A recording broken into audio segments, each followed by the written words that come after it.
It's about 2 minutes after 7. I'd like to welcome you all. Thank you for coming. Susan, can you take attendance, please? All right. Valerie Anderson. I'm still here. Tony Bedini. Here. Alan Brown. Yes. Greg Kava. Greg is going to be late. All right. Michelle Gora. Here. Emily Hibbard. Here. James Hirschfeld. Here. Kelly Lott. Here. Jennifer Cody. Here. Michael Sinatra. Here. And here. And Peter Tagley. Here. All right, thank you. So the only one who's not here is Greg. I spoke to Greg and told me he was at a meeting. Next item on the agenda is our consent agenda. So we're in session. Does anyone who wants to remove anything from the consent agenda? All right, seeing no one, then it's passed. Report of the chair. I have no report. We have a busy agenda tonight, so we'll move on to the superintendent's report. Dr. Castile. Yes, I'd like to just talk about the correspondence and then introduce Mrs. Gallo, Mrs. Ferrer, and then I'll go back to the preparing for the public hearing, if that's okay. In the correspondence, we did receive a letter from Mary Hill Farm, Lloyd Wilkinson, so I did include that in your packet for information.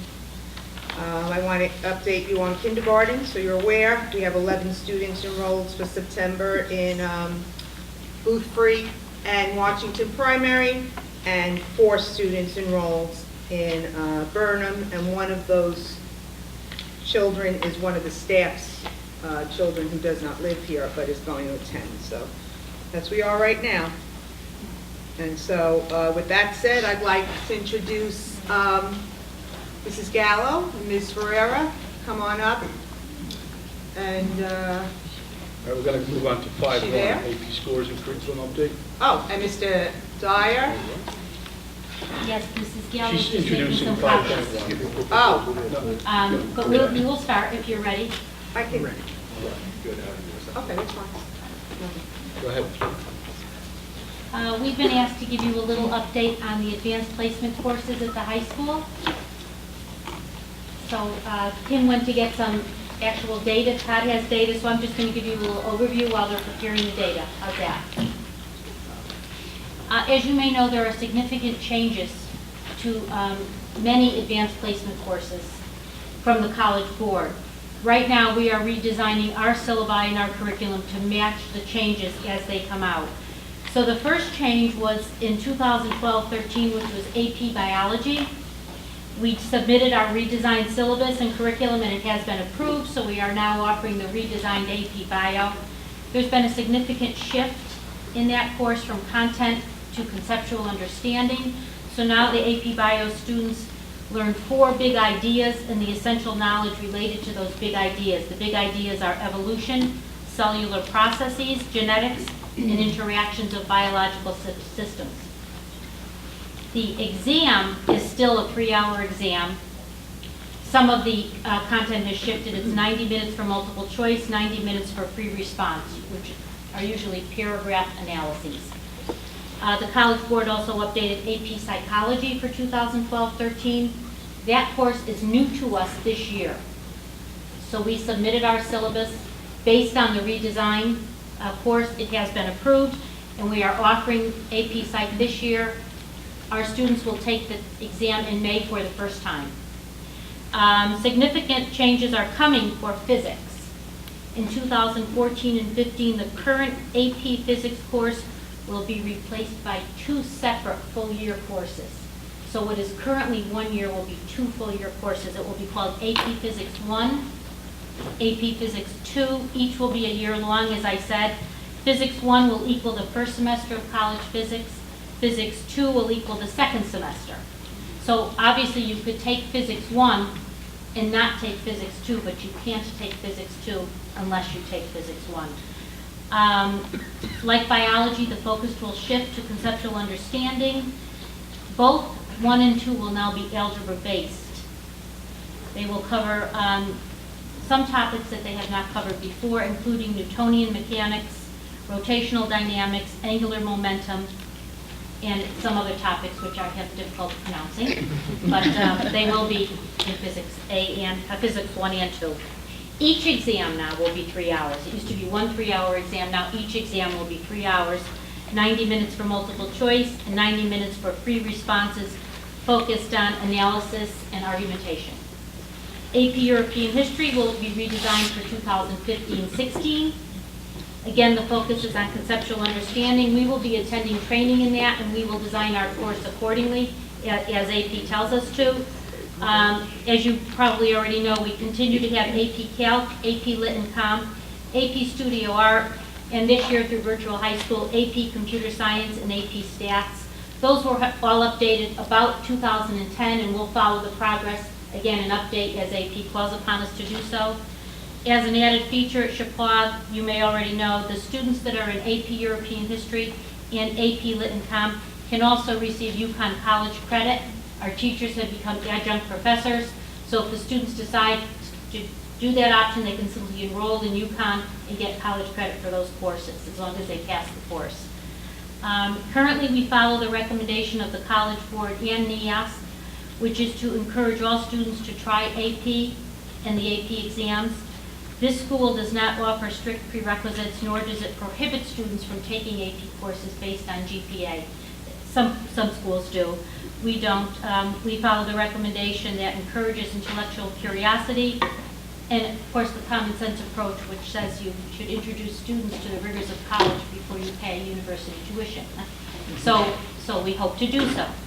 So that is the overview. All our curriculum is up to date according to College Board, and we will continue to update it as required. Any questions about curriculum? Yes. I just want to ask about the nomenclature. Have they changed nomenclature from what would have been something like Physics A, B, and BC to Yes. Physics 1 and Physics 2 now? Yes, they have. It will now be Physics 1 and Physics 2. They have changed the nomenclature. Currently, we offer what's called AP Physics B. Just B will turn into 1 and 2. We don't know what's going to happen with the other ones yet. Okay. So there will still be a condensed full year to year in addition to the year over 2 years? No. No, there won't. The condensed one is going away. It's going College away. Board is taking that away and replacing it with the 2 full years. But you don't have to take 2 full years. You can just take the 1 and have 1 full year. And in total, both physical and virtual, how many AP offerings do we have now? Do you know, I never counted, but I will do it right now. 11. Yes. Do you know how many students are enrolled in AP now? Yes, Todd has all that data, and he will go over it with you. Thank you. Jim, Any other questions? Yes, I Peter? have a layperson's question. Why do colleges want high school students to take college courses? I think that has many answers, but primarily I think what they like students to do is try a college level course or more than one college level course before they enroll so that they can get the feel for what is involved. This way they know how many college courses they can handle when they get there. How many credits should I take? Should I sign up for full-time? Should I sign up for part-time? How many courses in my particular major can I handle now that I know what's involved and how much is. So it really is a good way to help students and their parents determine what college courses to take and how many credits they should take each semester. So if a student doesn't do well in these AP courses, any one of them, that tells the parents and the student and the college that that's a direction that student shouldn't take when he gets to college? No, I don't think they go that far. I think all they do is try to use it as information for how much of a course load, how many courses the student is ready to handle. It's more informative. The college doesn't use it for anything punitive. It's really just informative for parents, students, and the college. Pete, the layman's answer is, if the colleges know the kids can handle college work, they'll stay in college. And they get to build them for 4 years, not 1 year and have to drop out. But I gave the diplomatic answer. Anybody else? Any more questions? Thank you. Okay, I'm going to discuss AP, the 5-year school summary.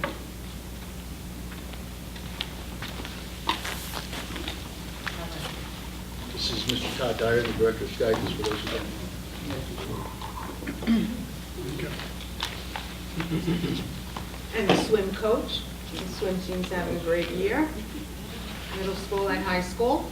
Well, we have a lull in the presentation.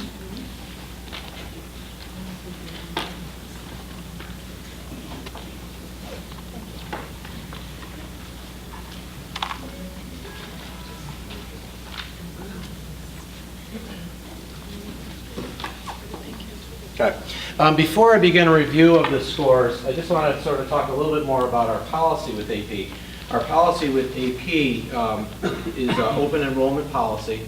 We also follow the College Board and the NEAS recommendations for allowing students to enter the class without hurdles. My last school that I have been at, there were a lot of hurdles to get into AP, so it wasn't an open access program. There were limited students that could get into AP classes. There tend to be a lot of prerequisites and a lot of requirements that led up to AP. Part of the reason we did that is because of the volume of our school. But College Board and the NEAS recommendation recommends that students have open access. The reason for that is the ability to experience AP level work, college work, while you're in high school. To be able to see what that level of rigor is, and to experience that while you're in the high school environment. Students at Chapag take AP for a variety of reasons, and one of the key reasons is to boost up their course load as they present themselves to colleges, because many colleges look at that rigorous course load, and AP as being one of the pinnacles of that rigor. We are a choice test program. Students are highly encouraged, but they are not mandated to take the AP. So this is a self-selected group of students each year that are taking the AP. Okay. So we look at the 5-year trends. You can see, look at the top page, you have 3 areas: Chapag Valley School, Connecticut is the middle bar, and then the global is the lighter colored bar. You can see the number of AP students total. If we look at global, down at the bottom box on the right, how many Connecticut students took it total, and then how many R students. So if we look at Chapag students in 2009, there were 40 students that took it. 2010, 28. 2011, there were 24. 2012, 34, and 2013, 35. Of those students, you can see that each year it varied a little bit about how many tests each student took. For our total tests to vary year by year: 2009, 57, 2010, 35, 2011, 32, 2012, 47, and 2013, 52 tests taken by 35 students. The way that the students are scored, the average there, or success rate, is based on a 3 or better score. Okay? And that's usually because most schools, many schools, will take a 3 or better, although that's not always the case. Many schools, especially when you get to more competitive colleges, are looking at a score of a 4 or a 5 to grant college credit. So 3 doesn't always cut it.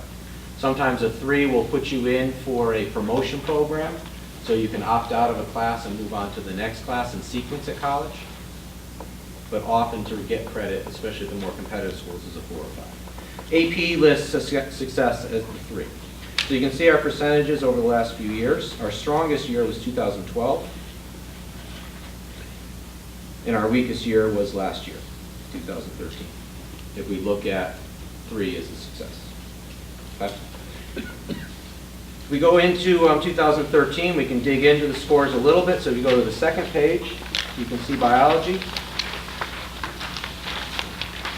And on the bottom of that, you can see a mean score per year on how students scored on the test. Sort of a report card for each of the classes. 2012 was, again, our strongest year. Total exams, and then the number of 5s, 4s, 3s, 2s, and 1s. Okay. And you can see 2013. Calculus AB, you can see the 2013 score, 2.44. Calculus BC, we had 1 test taker, earn a 3 for a 3. Go to the next page. Calculus AB, or BC subscore there. See one test taker with a score of 3. That's the wrong page. Sorry, I jumped to BC. So AB first, sorry. AB, total exam 16, score of 2.44, then you can see the BC. Wait, BC's on this page. Then chemistry, AP English.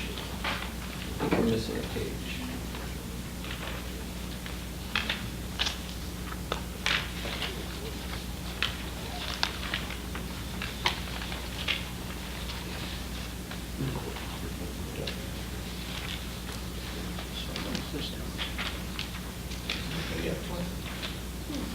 Sorry, that one's truncated.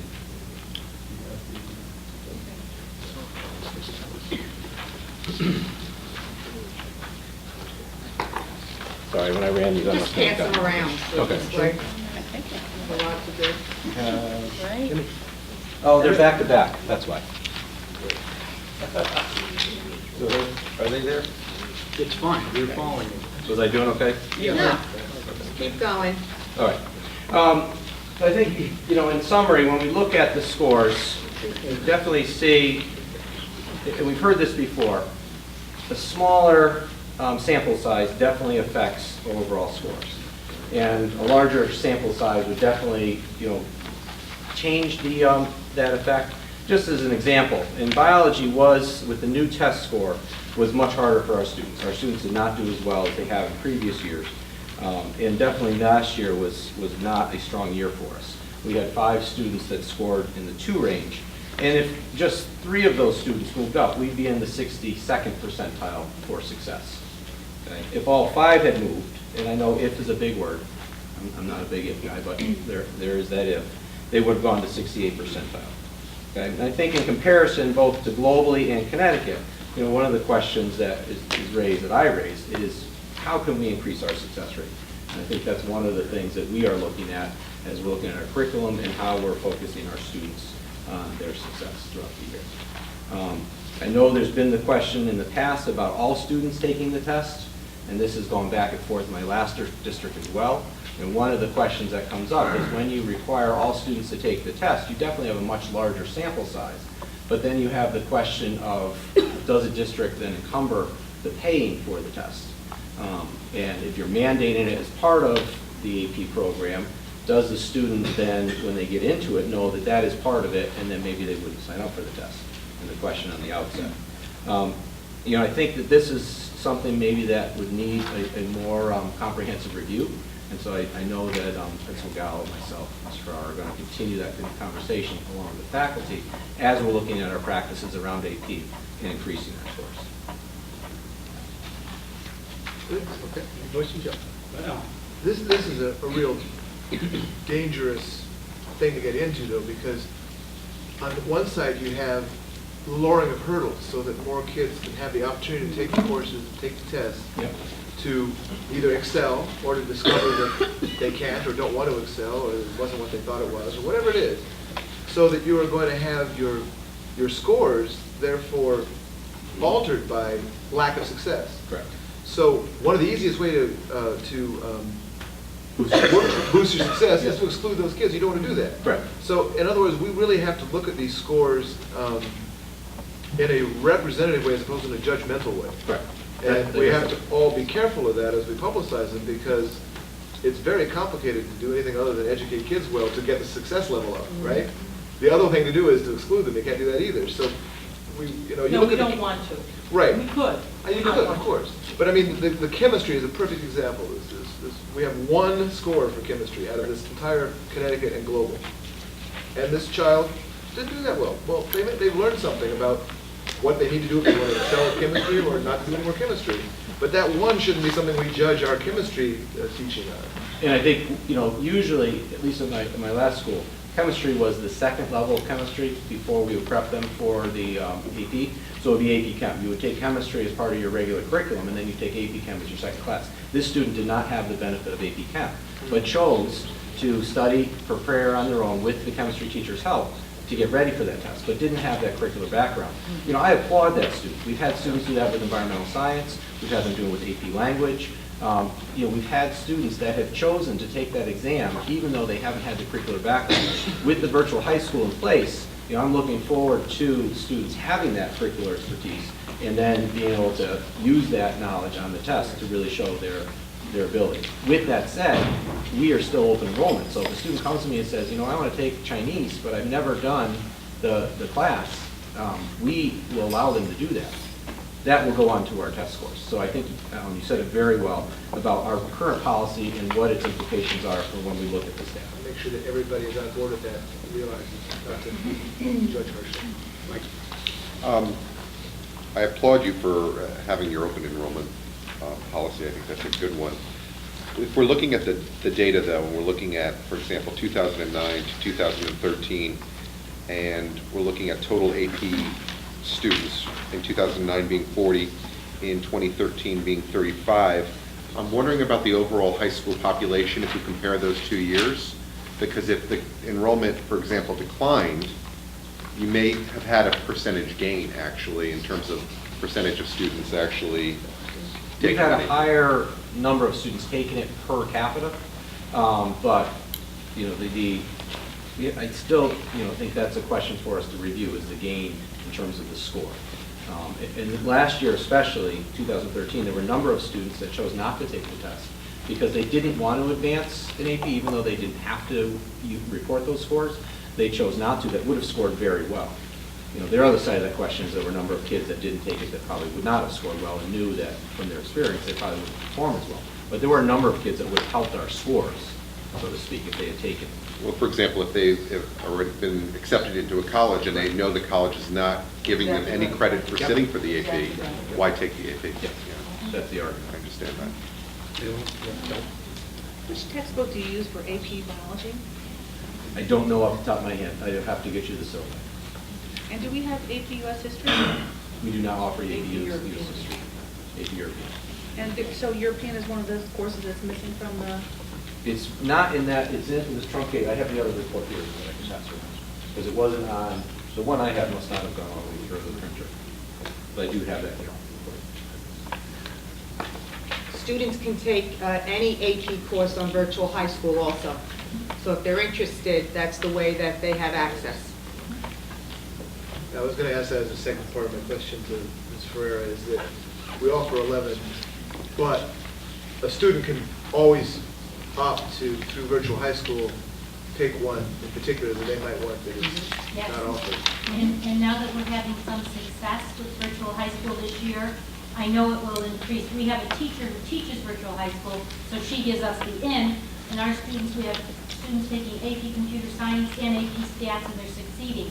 So as soon as that word gets out, more will try it. And that kind of makes it wide open as to what. Yeah. All right, anyone else? Sorry, I have one more. Michelle? I'm sorry, this is more back to the curriculum, because I'm just now processing what you said about the physics, the 1 and 2.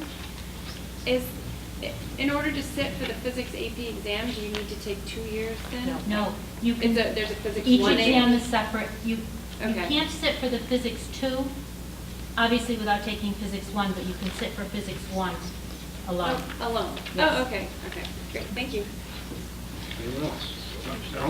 Well, the question related to that was, you don't need 2 years to do 2, though. You can still do that 1 year. Okay. Yes, you can. And the last part of our presentation tonight is what ties all of the curriculum together. And that is the New England Association of Schools and Colleges. We were up for review in 2015. But truly, NEASC is an everyday, every year process. NEASC Excuse me, forces I'm sorry, us. Tim, Yeah. I'm sorry, for the public, when you say we, the high school is up for review by NEASC, is that? 612. 612. When we became a 612 school, we found out that we were being evaluated 612. All right, thank you. Imagine my surprise. What NEASC forces schools to do is to ask very specific questions about student learning, curriculum, and assessment, and what ties it all together. How do students know how well they're doing? How do parents know what to expect in their children's classes? And how do we tie that all together around a set of core values, beliefs, and learning expectations? I am a chair of NEAS committees. I believe in the process very, very deeply. I think that NEAS was the first real organization to start asking schools specific questions. We're all going to get there in different ways. You know, our region is not the same as an inner city New York school or a school up in New Hampshire, although they're as small as we sometimes. However, we all are wrapped around the same standards. NEASC is comprised of teaching and learning standards, which are core values, beliefs, and learning expectations. And if you remember, 2 years ago I came before you to tell you that Chippewa was a model showcase school for those standards and the way that we developed ours, the way we researched them and developed them. And we presented at a conference, one of 12 schools in all of New England. Core values, beliefs, and learning expectations are standards that everyone can wrap their minds around. The blue posters that you see around the school, of course I can't find one now, but there's one close, I guarantee it. The core values that you see are what we developed as a staff, beginning with reading the Tony Wagner Global Achievement Gap, starting to talk about our former standards and how we needed to update them, moving forward to talking to parents, students, administrators, and teachers about what do we want students to know and be able to do when they cross that stage in high school, and more importantly, how do we measure it? So how do they have a measure of how they're doing? What do we do to achieve that? That is why Mrs. Ferreira is here, to take our curriculum and to update it to those new standards. And as a matter of fact, the blue posters will be updated slightly as we do that. But this is what drives the school. This is what drives every school. And if it drives it well, everybody has a common understanding of what good learning looks like. Good teaching, good learning, good assessment. The second of the teaching standards is curriculum, and then instruction, and then assessment of and for learning. And if you listen to those words, it kind of says it all.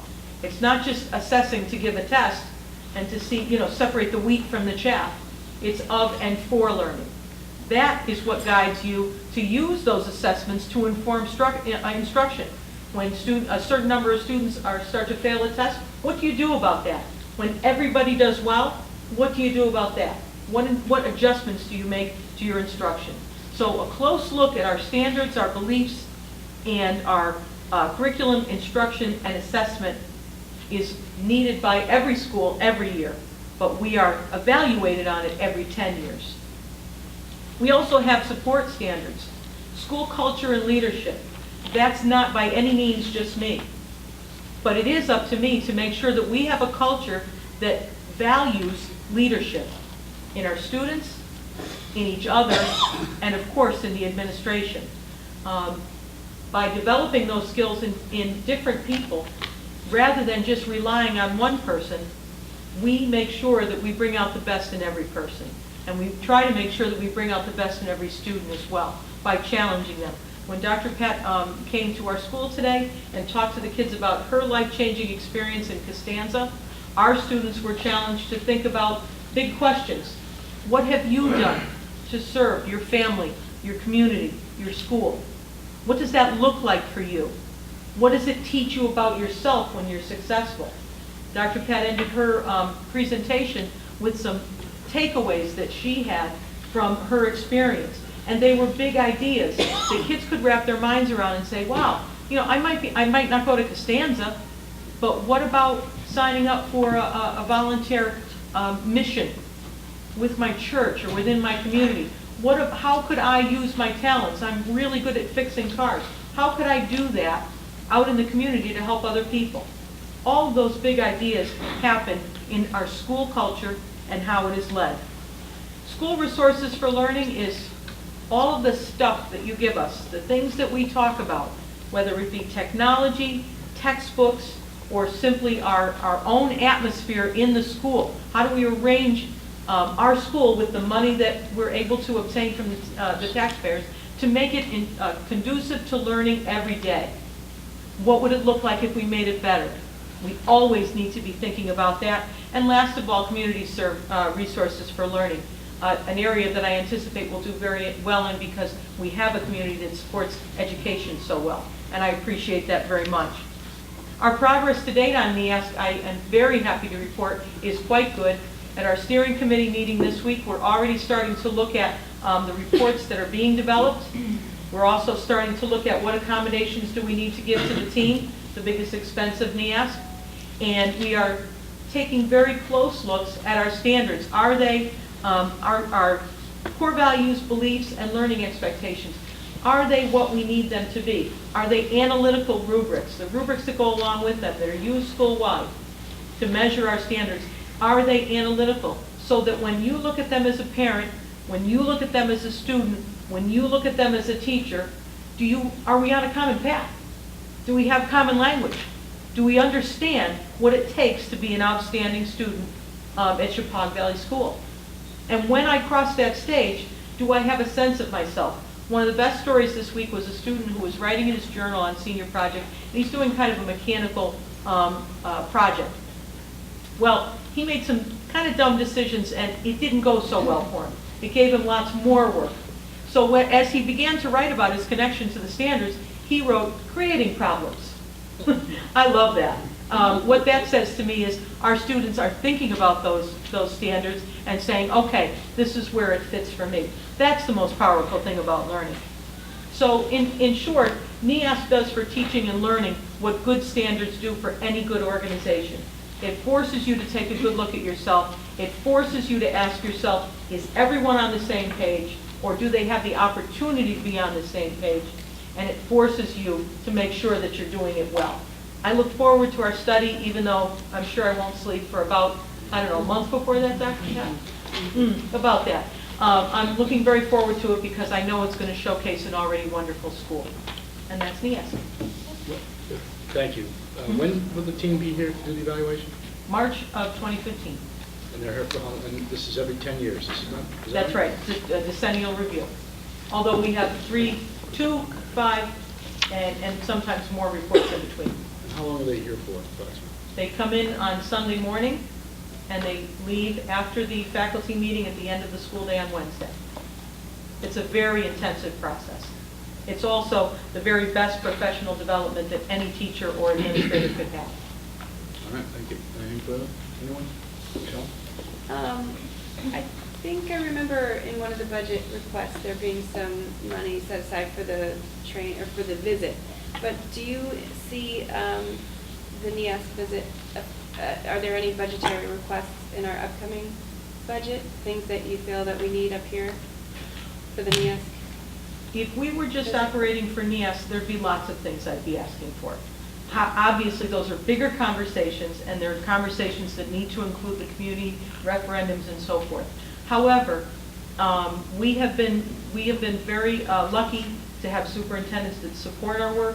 We go to workshops every year. I budget for that each year. I budget for time for teachers to work on curriculum. I actually put something in my budget for substitutes so that our teachers can have what we call Curriculum Tuesday and spend a good portion of that school day working on curriculum.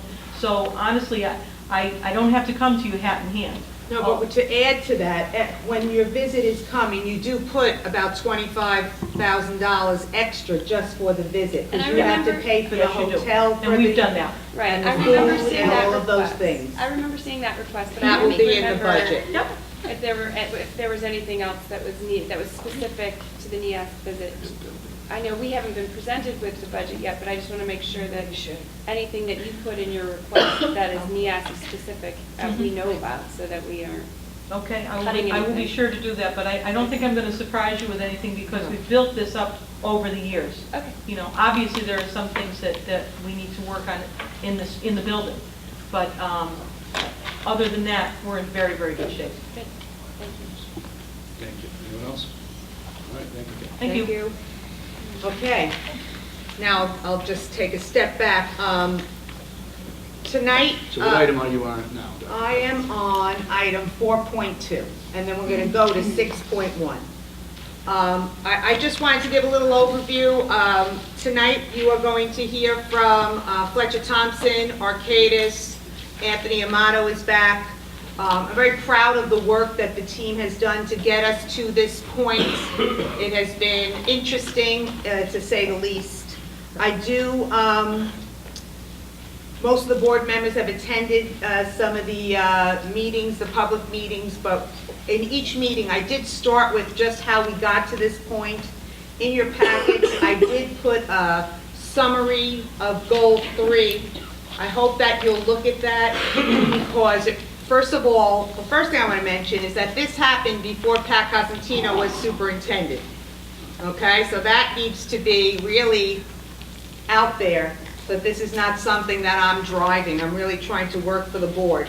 But Goal 3, the statement was to solve the problem of rising costs, declining enrollment, and inefficient facilities. And you have indicators of success, a configuration in place that reduces annualized per pupil expenditures while enhancing educational quality, maintaining well-balanced classroom populations and instructional arrangements to ensure student success, efficient, appropriate, and cost-effective facilities and space usage that support the educational goals of the district, and reliable and demonstratable data to support any strategy. The goal was to bring the best options and thinking from a representative group of the 3 towns for their consideration. We've done that over the past year and a half. We are considering, for the board to consider, to build a new pre-K to 5 elementary school and make repairs to Chippewa Valley Middle High School, and hoping that a referendum will take place in the very near future.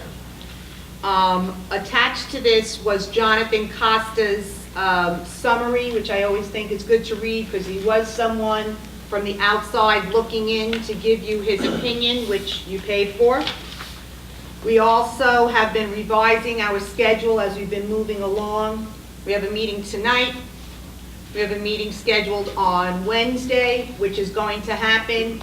If school is canceled, there's a delay or anything, that meeting will take place. We'll be here Wednesday night if we need it. If the board, it's the pleasure of the board to have a referendum on April 8th, which is the date that we've been focusing on, only to have a date to work back and forth from, a decision has to be made by Wednesday evening. Anything after Wednesday evening, we'll move the referendum back after that, which is absolutely fine, but I do want to let you know that that is where you are. The other thing that I put in your packet, and I hope you read it, and this came unsolicited from the CAVE Connection, which hopefully you get on your email, but it talks about, it's the February 2004 issue. 14, thank you. And it says what the board should do. Attention board members, do you have a money measure on the ballot? Vote unanimously and work to pass it. So I just think it's important that we're here as a board. We represent Region 12. It's certainly my job to do what's best for children. And I think it's important that we get to a vote so that the board can then make decisions either way. So that's all I really want to say so that you know where I'm coming from. I'm glad to see so many people in the audience. We have a full evening. I'm going to ask if we can try to get through the presentation and then ask questions. That would probably be better. Okay, so with that said, I'm going to introduce Dan Castanelli from Fletcher Thompson, and he is going to start the presentation and he'll introduce everyone else. I think I'm going to pull this back here because I'm holding off the angle for folks to see the screen. Thank you. Good evening, everybody. My name is Dan Castanelli, principal of Fletcher Thompson. I see a lot of familiar faces here. I just want to introduce the folks that have been working on this project. Angela Cahill is an associate principal with the firm, serving as project manager. Mike Berger is an associate of the firm, and he's our K-12 studio design leader. Earl Govan is a landscape architect with Blades & Govan. We've got Nick Macy with Arcadis, who's serving as our project manager, and Patina Kalyani, who's our the vice president with Arcadis as well. Ken Biega couldn't be with us tonight, so this is there. Angela, we need one for Greg, okay? He'll be here. Yes, I have that. Okay, thank you. Just quickly to go over the agenda for tonight, we're going to talk about the pre-K to 5 school. We had a little change in the meeting before, so we're going to go through the presentation of the actual project, the design first. We're going to move the numbers, tax impact stuff to the end because our numbers actually encompass both the pre-K 5 project and the high school, middle school project. So we'll go through the scope of the work and the design work that we've done on the pre-K 5, go over the high school scope, cost of work, and some images that we've generated for the project, and then we'll get into the actual financial information on the project data that we've generated that talks about the project. Just want to thank the Board of Ed and Dr. Costantino for input and sending us information and being a valuable part of the process here. I know that there's a lot of strong opinions on what we think the school should look like from members here, and it's all great information. We take it, we try to digest it, and we try to interpret it to help create a design that everybody's going to work with. Just a quick summary of the project. The goals for the school is obviously a new pre-K to grade 5. We have updated enrollment numbers. Previously in past presentations, that number's been 288. We're down 11 students as of for the enrollment projections as of December 31st, 2013. So we're down at 277, so those numbers are reflected in the cost that we have. Obviously, we want to bring the community together, site analysis, cost analysis, and a successful referendum. We're going to present, and we'll turn it over to Angela to just talk about the process where we've been, kind of just to regurgitate the information that we presented before, and then Mike will get into the design along with Earl. We just want to reiterate that the process is not complete. We've come up with a conceptual design and an image that has come from gathering information, and it's an interpretation that we've had from gathering that information. And when it passes referendum, the process will continue. The design will evolve and be refined. And really, what it is we're trying to capture the square footage cost for the project to come up with a number for the referendum, so that we have a good, solid, conservative cost for the project that we can go to referendum with. So we're going to see images up here, and I'm sure you're going to have some feedback. But again, it's not the end of the road. When we pass referendum, we'll move forward and we'll develop the concept further. I'm going to turn it over to Angela, and I'm going to get her the remote so that she can learn, and she's going to talk about where we've been. Great, thanks, Dan. As I think everybody in this room knows, we did spend quite a bit of time with community feedback, staff feedback, school administration feedback, and certainly the board's feedback last month. So in terms of where we've been and what we've done so far, you're very familiar with all of that. But tonight, obviously, is a very important evening where we'll be spending some time on the cost of the project, the anticipated cost of the project. So as Dan mentioned, our goal was to be able to develop a design that addressed first and foremost the space needs of the project. We did work heartily on a lot of the architectural language. We've got a lot of good feedback, a lot of, we'll call it positive criticism, and we worked very hard to ensure that the design, should it move forward in the way you see it now, does address a lot of the comments that the board and the community have passed on to us. However, the important part to look at tonight is the cost. We are confident that the design that you'll be looking at tonight surely takes care of the space needs, but it also takes care of the architectural language and materials that will need to be moved forward from a cost perspective.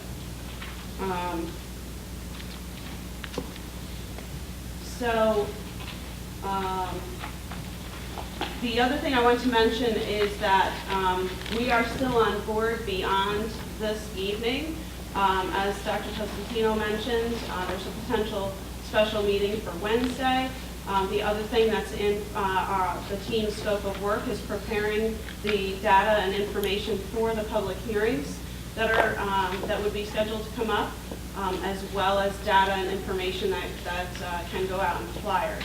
So we will be preparing that information and certainly welcome additional feedback this evening. I'm not going to spend time on this. You've seen these slides before. These are the feedback slides that we had from each of the communities in December. Quite a lot of feedback. If you'd like to follow along in your booklets, you can turn to the blue tab, and that will bring you up to where we are. You'll probably want to follow along with some of the images coming up. But the important point about the community feedback was that we had common topics that came up. A strong community feel, safety and security, a cost-efficient design, the spaces to support the Common Core curriculum, technology, sustainability, community use of the building, as well as opinions on the siting of the building and the relationship to this building on campus. Okay, so you should be caught up in your binders. Also, I'd like to give you an update on the SPACE program. Last month, we gave you sort of a spreadsheet, which I'll show in the next slide. It's difficult to read in the small print. So what we've done here is really summarize the SPACE program.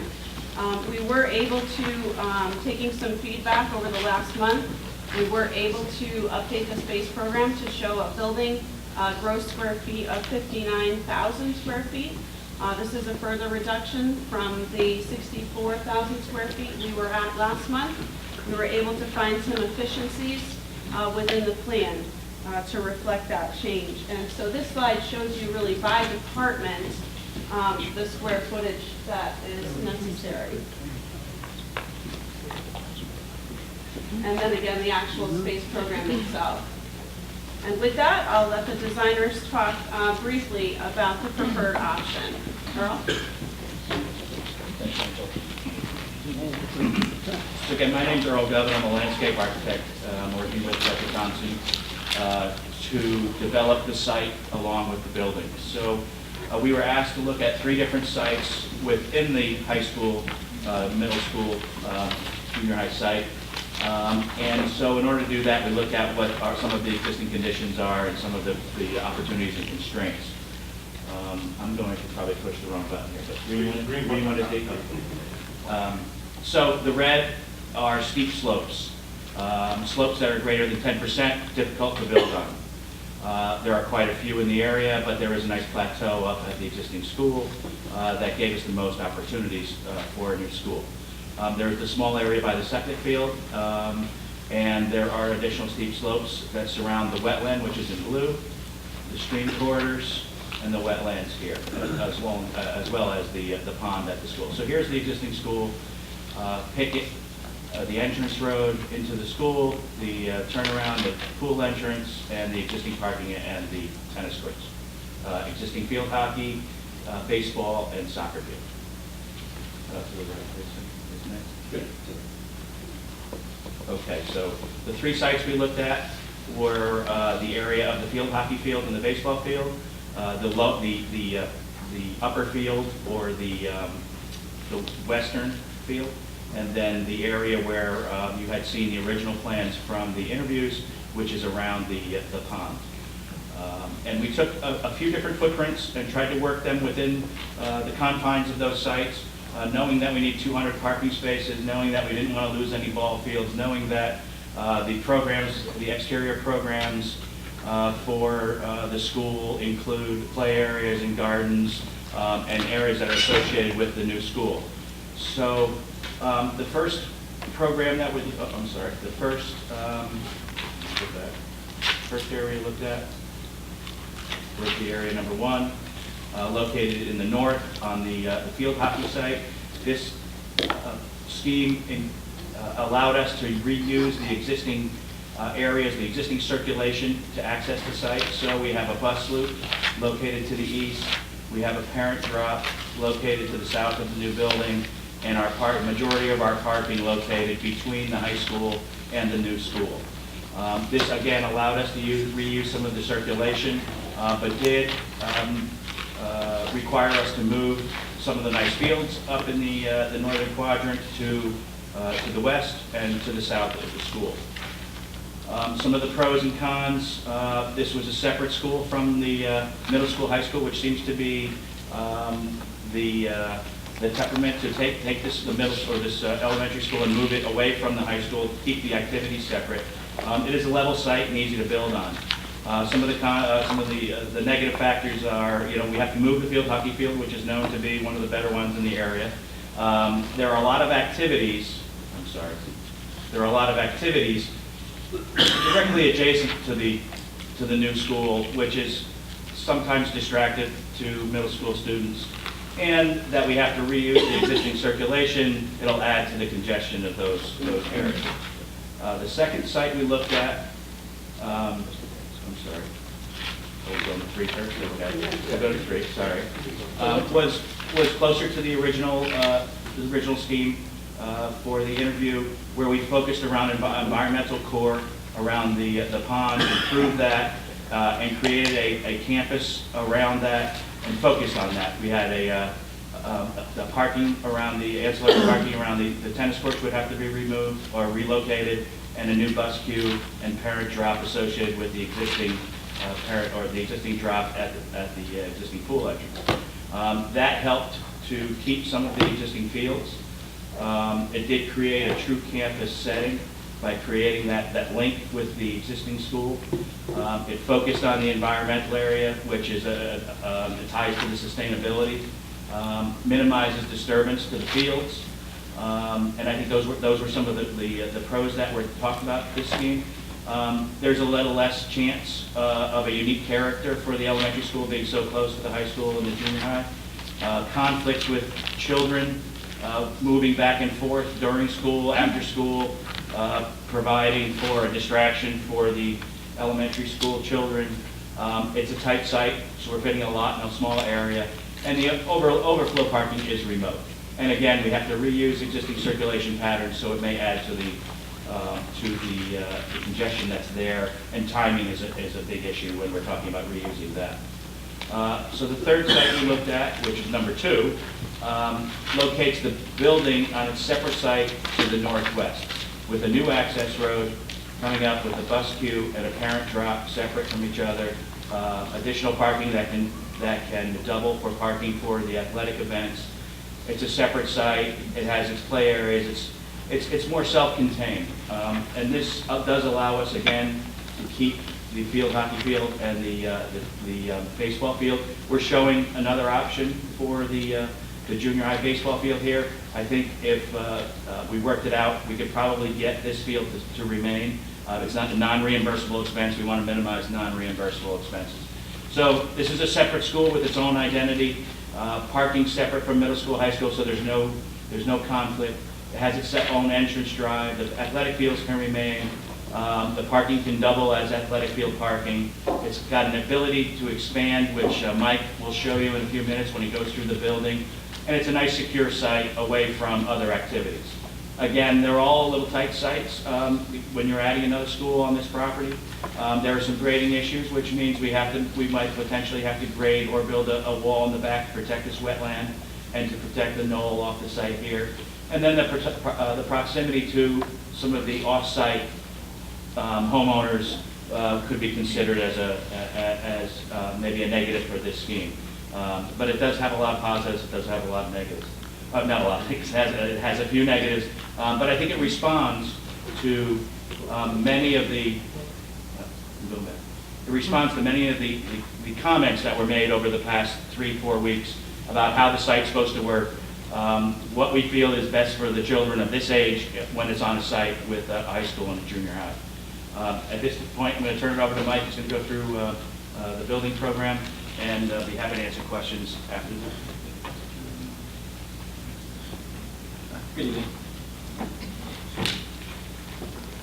Again, like Earl, I'm going to go a little quicker through this, but kind of rehash where the process that led to where we are and what we're presenting for you guys tonight.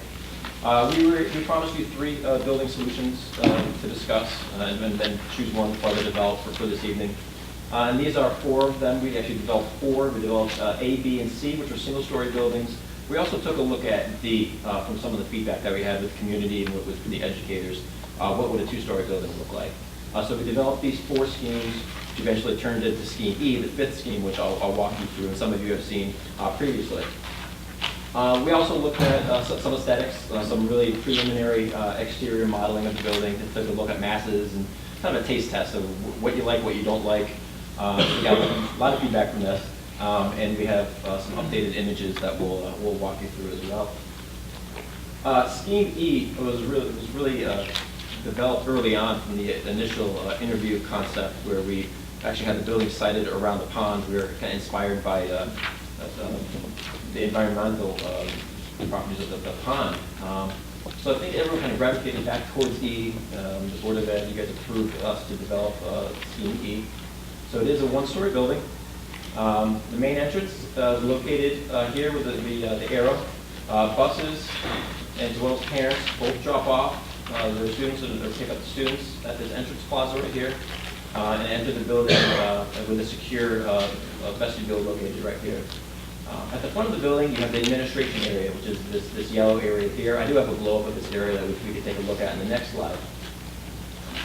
So administration has visual supervision of bus drop-off, parent drop-off, parking, as well as a secure entrance plaza. Also, this circular gesture at the front here is your library. I think that's an architectural opportunity right at the front door. It's right at the center of the entrance plaza. It can be a beacon in the evening with some clear story light, which you'll see in some of the renderings. So I think a nice architectural opportunity. It's also space for the public too. For meetings like this can be held in that space. Again, it's a gesture for the community. The right-hand side of the plan, from the gallery over, is really your public space, the spaces that will obviously be used by the students, but also by the community in the evening and weekends as well.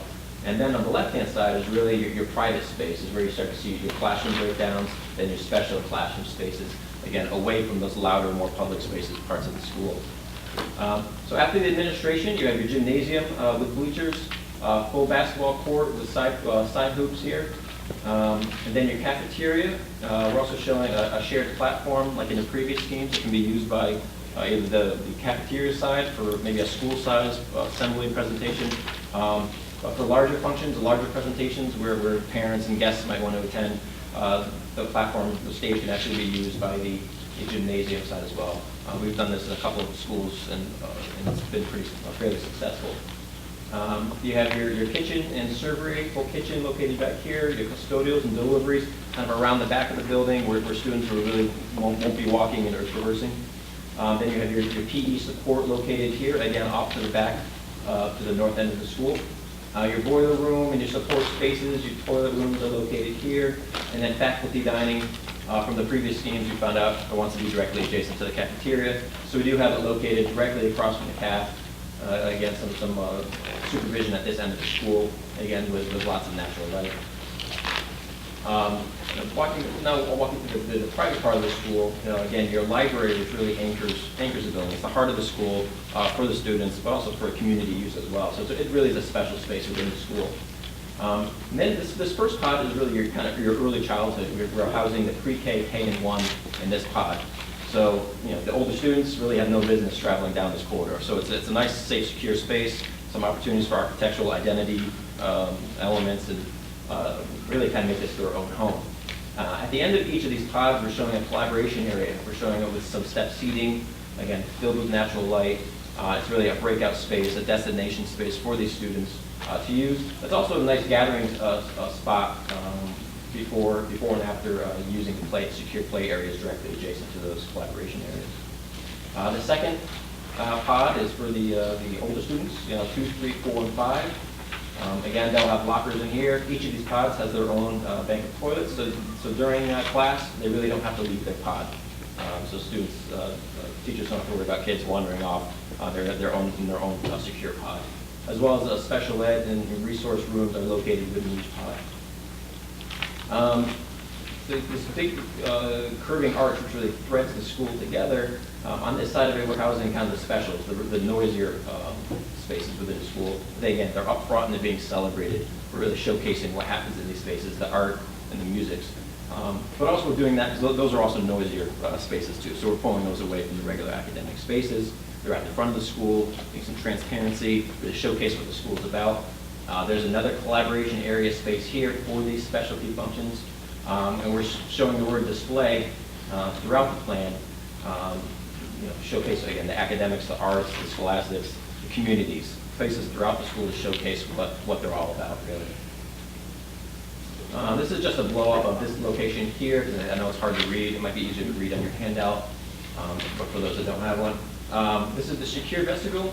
So we're also showing a door directly into the reception and main office from this vestibule. So after hours, maybe you can come to the front doors. These doors will be locked down. If you want to enter the building, you have to physically come through the office.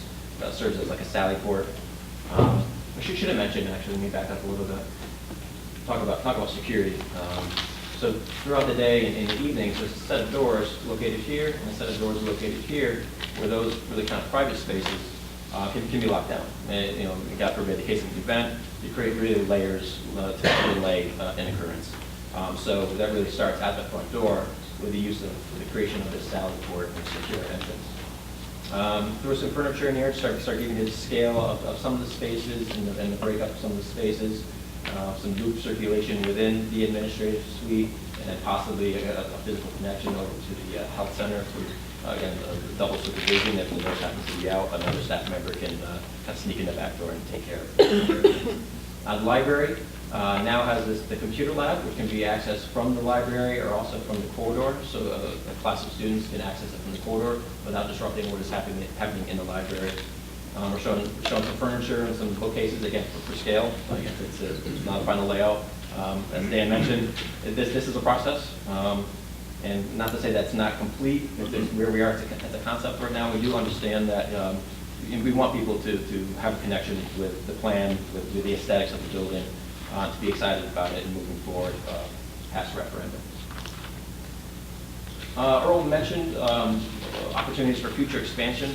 One of the main reasons why we cited the building like this, obviously for solar orientation, the way you arrive at the site, play fields, but it's also about opportunities for future expansion down the road. So easily by extending, adding 2 classrooms on the end of each of these pods, you're adding 4 classrooms easily by doing this with minimal disruption to the rest of the school. And possibly, adding another wing. It still fits. There's a great change right in this location here. As Earl mentioned, we're trying to preserve as many of those trees and the greenery that you have out there. It's a beautiful site. So we're trying to minimize the disruption to the trees. And that's why we're splitting the park on the other side. But by doing this, I think we calculated we can add 13 classrooms, plus its own set of toilets and support spaces. Now for the massing of the building. Really the main concept of this massing was to create a series of these efficiently designed buildings with pitched roofs that are really kind of thread together with this more forward-thinking, contemporary, curved circulation spine, which threads the building, ties it together. Some of the main comments we heard from some of the earlier schemes were a lot of busy roof lines and worried about maintenance and constructability and cost. So we greatly simplified the roof system where these pitched roofs kind of die into this flat roof here, so you don't have the convergence of multiple angles. Simplified the design greatly. We're also housing these rooftop units located here. A couple actually hidden behind the sloped roof, behind the administration, and then over the locker rooms. And we're locating these not over any classrooms, so that we don't have to worry about additional noise above classrooms or above circulation areas. And in this location, they're hid behind the sloped roof. Right now, we're showing a standing seam metal roof on the roof. You get a lot of years out of it. So it's a nice aesthetic. It's a warm aesthetic. We're also looking at a number of materials. We've gone around showing red brick. We're not sure how it's projecting and printing out, but it's as red as we can show right now. We're showing a base material as a stone, a synthetic stone.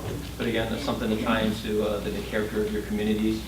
And we received a lot of feedback. I know aesthetics is a very personal thing, an emotional thing, and we're working to incorporate as much of the feedback as we can.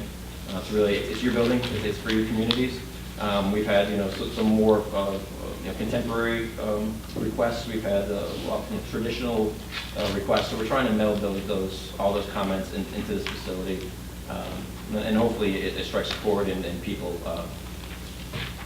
find an emotional attachment to it. So these are the materials that you see in the upcoming rendering, and these are just an option. We are pricing in the estimate right now. We're pricing brick and stone. Also these vertical and horizontal siding options. We would obviously be like a cementitious board, which will last a lot longer, will be maintained a lot better. The view you have here is, I guess, from the southeast, looking up at the building here. This is your entrance. Your entrance is located right here. This is your library, your beacon piece. The idea right here was really kind of your contemporary farmhouse idea being kind of thread together with a more modern element, again, that contemporary curve. Down below are just some study images, again, from different angles. We're also showing photovoltaic array opportunities on the classroom additions, or classroom wings, rather. Here's a closer look. Again, you can start to see some of the textures of the different materials. The lowest level on the base of the building, you got the durable kind of stone wall aesthetic. We're showing a combination of red brick on your classroom wings. Here we're showing three windows per classroom, a lot of natural light up high coming into the space. Again, trying to keep the roof line a little bit lower, the scale more appropriate. Again, efficient design. We don't want to build more volume. Obviously, it costs more to run. And then again, here's your music spaces. Again, something special up front, with a little bit higher of a ceiling with this roof line, letting more natural light into the space. View 4 is from the bus drop route. Looking at the front doors. Nice traditional feel. You get your arch entrance. There's no question of where do you enter this building. We're keeping the scale age appropriate. Here's your library element. Your beacon right here with clear stories, and then your curve takes you away and around the corner. Again, creating that farmhouse feel where it's been built on over the years, and it's a collection of these efficient buildings that were pieced together as the building kind of grew over time. And also, it will be used by the community in evenings, like tonight, for meetings like this. So I think it needs to have a nice, warm, welcoming aesthetic in the evening time. You see some of the clear stories come to light and serve as a beacon, and really have a really welcoming appearance.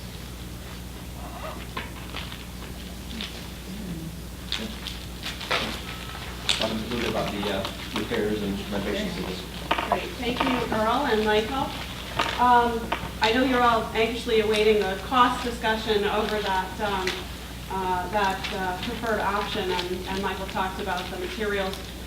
We will get to that, but I think it's most prudent at this point in time to talk a little bit about the repairs to this school. So if you're following along in your booklets, if I could ask you to flip to the pink tab, and then we'll just talk very briefly about the repairs to the middle high school, and then we'll conclude with the cost for the elementary school. Thank you.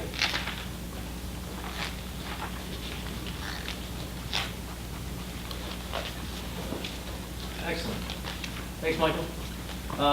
My part of the project really goes into the repair scheme, which is not as attractive as all of the trees and the landscaping and the new facility, but it's just as important. As we look at the total project budget, and we looked at what was going to be the reimbursable components, some of the life safety exit improvements, the hazardous abatement also is eligible for reimbursement. Some of these items that are noted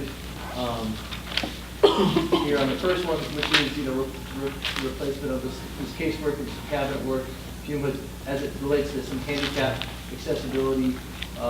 Also, those items also are connected to some science lab renovation. So all those items, we were able to capture some of the reimbursable costs. As you look through this scope of service on repairs, we're talking about replacing, all the exterior windows, partial ceilings, flooring, HVAC upgrades. And as we look at the site improvements, we're talking about, paving and road construction. And again, some swimming pool repairs And what Michael's going to go into, show you guys a little bit tonight, is the front entrance and lobby improvements. Those are pretty substantial. So seeing the mall renovations and the entrance improvements, we'll see, at least visually, you can see a fairly significant change. That equates to around $8.3 million in cost for the repair scope. I think what's important to recognize is that the Board of Ed approved the $8.281 million for repairs and improvements previously. What we've done is we've gone through and identified just over $1.3 million worth of work that is and can be reimbursable by the state of Connecticut. So our suggestion is that we apply for a grant and get that reimbursement from the state at 32.88% reimbursement rate. So hopefully we can have some of that money, saved for the districts and for the taxpayers in town. So I'm really excited about that. We've been through all the repairs with a fine-tooth comb, which ones are eligible for reimbursement, which really works with the hazardous abatements, the ADA code upgrades, and those types of things. Excuse me, so is the 8.2 the net after reimbursement? No, the 8.2 is the gross. After the reimbursement, the net is $6.96 million. So the share the town would be paying would be $6.96 million. The estimated state reimbursement is 1.323. And we're going to get into those numbers a little later, but we just want to touch on that because it does identify some savings for the district. Great. With that, Michael's going to go into the next segment, right on the repairs. I should have mentioned, we also have boards printed up of the floor plan, site plan, exterior renderings. We leave those behind if you'd like to take a closer look. I know it's hard for some people to see. But we also have them of the next 3 images that you're going to see. So this is the mall out front, believe it or not. This is the front door. The parking lot is off to the left. We're sitting right up in the space right now in the library. The administration is located here, and the planetarium in the back.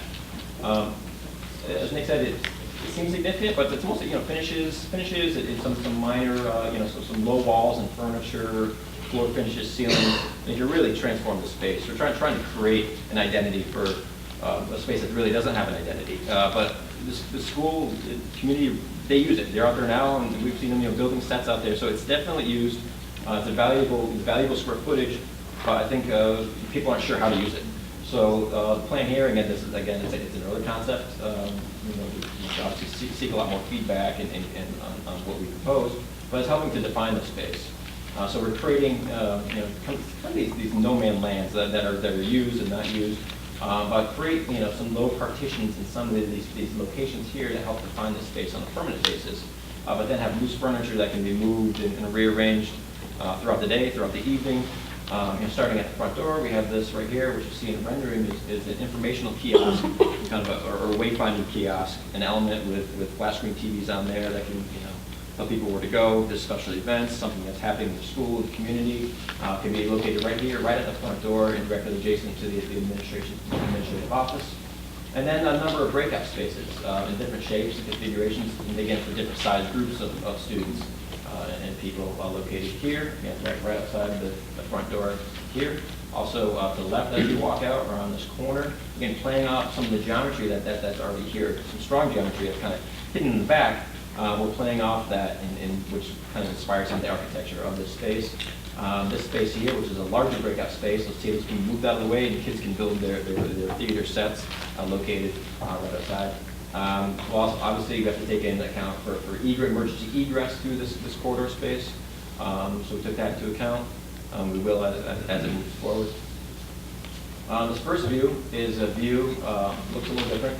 As you walk in the front door and look in this direction to the back, there's existing skylights, actually square skylights. We're changing the field just with a different shape soffit, drop soffit that comes down. So it creates a different shape of light. And this ceiling is located in the same plane. It could be wood, could be something different, but I think just by taking out the ceiling tiles and dropping something else in there, a drastically different feel. Staining and coloring the existing block walls, which are not very welcoming and warming. I think a kid can have a strong effect. Again, bringing some of the school spirit into this space. Again, you see the VCT pattern on the floor with the S and the blue on the wall. This will be your informational kiosk, again, right at the front door. And then a view looking back from the planetarium, looking back towards the front door. Again, the skylights and different configuration. This is one of the larger breakout spaces. Again, these tables and chairs will be reconfigured, moved around, and brought to this space if necessary. But it can really help shape how the space is used. Thank you. In your packet, it'd be the yellow tabs that'll bring us to project construction costs. Just to reiterate and close on what Mike's presenting for the mall out here, it was just a pass that we made to try to assist them on what it could be. Ultimately, when a project passes referendum, there would be a committee, we go through a design process, but we thought we'd throw some ideas out there, so what potential opportunities there could be out in that space and make it warm and inviting. So when we talk about project costs, we put together what we call a master control budget. And the master control budget is made up of two items, hard costs and soft costs. And hard costs are essentially defined as the building construction cost, and the soft costs include, FF&E, fees, permits, different items, and we'll get to that in a second. But for construction costs, the hard costs here, what we look at is we have building construction costs. And those include site development costs, on and off-site utility costs, the actual building construction costs, and then what we do is we add in some contingencies. We're allowed by state to have a maximum of 5% construction contingency going into a construction phase of a project. And then ultimately what we also need is we have to escalate the dollars from this planning stage through what they tell us is to go to the midpoint of construction. So we figure out where midpoint of construction is. And that's about 2.5 years from now. And escalation is at about 4%, 3 to 4%. Actually, it was up at 5. I think it's come down a little bit to 4. So we're using the average of about 4% a year. So that gives us a number for escalation for the dollars. So when you sum up all the actual construction costs for the building, we're in the neighborhood of about $26.6 million for the design that we presented for the area. In addition to that, the hard costs include the construction manager's general conditions and their fee. You've got to pay the guys that are going to build the building, and they're, particularly in a building like this, you typically would go by route of a construction manager as an option. And with their fees, which are in line with what we see through industry standards, is about $1.7 million. So the subtotal of the capital construction costs, or the hard costs for the project, are approximately $28.3 million. Those are the hard costs. When we get into the soft costs, we have project development costs, equipment costs, and I apologize, I put project development costs there again, I didn't edit that. But there's, some soft costs up here include fees for the architect, the engineer, land surveyor, geotech engineer, specialty consultants, typically traffic and wetland are required, environmental assessments, which are required actually in any state project. You have to do a phase 1 environmental assessment, and special inspections for construction. There's always testing and inspections that have to occur during the construction phase of a project. So those costs are captured. And then we have FF&E, which is the furniture and equipment design and installation coordination. Again, these are budget numbers, what we've seen over the years and historically on projects. Some numbers are a little higher, some numbers are a little bit lower, but on average, these numbers typically fall within a range here. And for these costs, we're at about $1.6 million. Equipment for the school. There may be an option of pulling furniture and equipment from the 3 elementary schools, depending on the condition. So that is an option, but from a planning standpoint, we really need to look at furnishing the school with new furniture and equipment. We look at technology, security, communication. Now this is not the backbone, right? This is the wiring under the base construction, all the wiring, the junction boxes, those sort of things are included in the construction cost. This is, let's say, for security, it's the cameras. It's the hardware that goes with the cameras, the computers that go with the equipment, a control panel, screens, monitors, and recording devices for security as well. Communication systems are the phones, technology equipment, obviously, computers, printers, those sort of things as well. And then furniture, fixtures, furnishings, and equipment are easels, tables, chairs, bookshelves we tend to put as part of the hard costs, but sometimes they're put in. A lot of times they're part of the FF&E, but a lot of it is, if you can move it, it's a furniture and equipment budget item, so that falls under there. And historically, we're looking at about $1,800 a student for each of those line items. So we're at about 500, and that, actually, I apologize, that did not get updated. That was based on 288 students, so we're a little higher there. But that number is about $1 million for that. And then we look at other costs for the project. We're fortunate here, there's no site acquisition cost. The district already owns the site, so $0 for that, which is great. Reimbursable expenses. Believe it or not, we have to pay the state permit fee at $26, 26 cents per $1,000 of construction value. So that equates to about $5,500 line item. Bonding fees are about $100,000. Program manager, project administration is typically any administrative person that the town would have on board. Bid printing, mailing, and advertising. Got to pay for the drawings and specs and and bidding for advertising for that as well. And then we have a line item for some moving contingencies because you have to pack the teachers up and their goods at the old schools to move them into the new schools, a new school. And then we did add a line item for some owner's contingencies, which are essentially, if there's any new state mandates that come down that need to be incorporated into the design, we could have a line item to draw down on. So the subtotal is about another $4.2 million, and we look at the total project cost of about $32.597 million for the design that we presented. Patina's going to go through the reimbursement impact for the district. I don't have to do this. No? I'm good. I get the fun part, trying to walk you through this logic.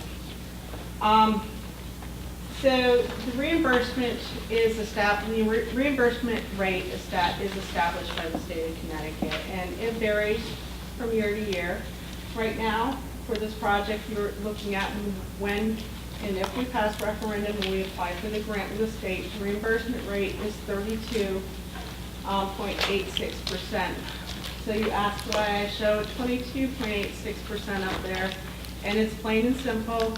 A couple years ago, Governor Malloy had made new construction 10% less reimbursable than renovation construction. So the actual reimbursement rate, which is where I'm starting right now, for the new school is 32.86 versus the reimbursement rate for the repairs is 32.86. No, you misstated. 22.86 for new, 32.86 for old. Thank you for listening so closely. So then what we start on is the state has standards for the maximum eligible that they'll reimburse you for. So they have calculations where they look at grades pre-K through 4 are 124 square feet per child. Grade 5 is 156 square feet per child. You add the pre-K, the K, the 1, the 2, the 3, the 4, the 5 together, and we get a sum, I think, I didn't write down, it's 900 square feet, and then you divide that by 7.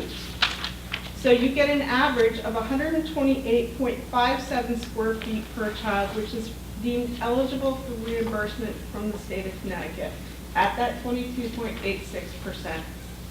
The 7 is that there's 7 grade levels in the school. Thank you, 7 pre-K through 5. ed specs that we have are 59,000 square feet, but what they look at, the state looks at is the net square footage, which is that 35,614, which is, we get that by applying that 128 times 277, which is the maximum student population of that school. So 277 times that 128.57 average square feet equals 35,614, which is what the state allows. Is everybody following? Okay. Because we have unique in this community, and we want a community school, and we have a high school gym, and we have some breakout spaces, and want to create that, the ed specs are larger than what the state will reimburse, and that's not uncommon. So we are 21,000 square feet over. So as a result, we get a reduction. I'm going to move down to the bottom. Just keeping that in mind, we're over on square footage, which is 37.77% square foot over. So we look at the cost that Dan just presented of the 32,597, and we say, okay, all of that is not considered eligible reimbursement by the state. The state doesn't pay for bleachers. The state doesn't pay for off-street improvement. There are things that the state doesn't allow. So we look at that and we say, of that 32 million, about 31 million of that is eligible by the state at the 22.86% reimbursement rate. So that means we are, because we're over on the reimbursement, we, by that 37.7%, we get a 37.77% reduction in the reimbursement, which brings the eligible reimbursement down to $19,271,008. Everybody lost now? We're following. So of that 19 million, which is eligible for reimbursement, the 22.86% of that is $4,405,000, $352, I'm sorry. So that's what the grant for the state of Connecticut will be for the Office of School Facilities to help build that school. And the net cost to the region for the new school will be $28,191,850. Any questions on that? Because this is important to follow through. Okay. That is strictly the new school. That is strictly the new school.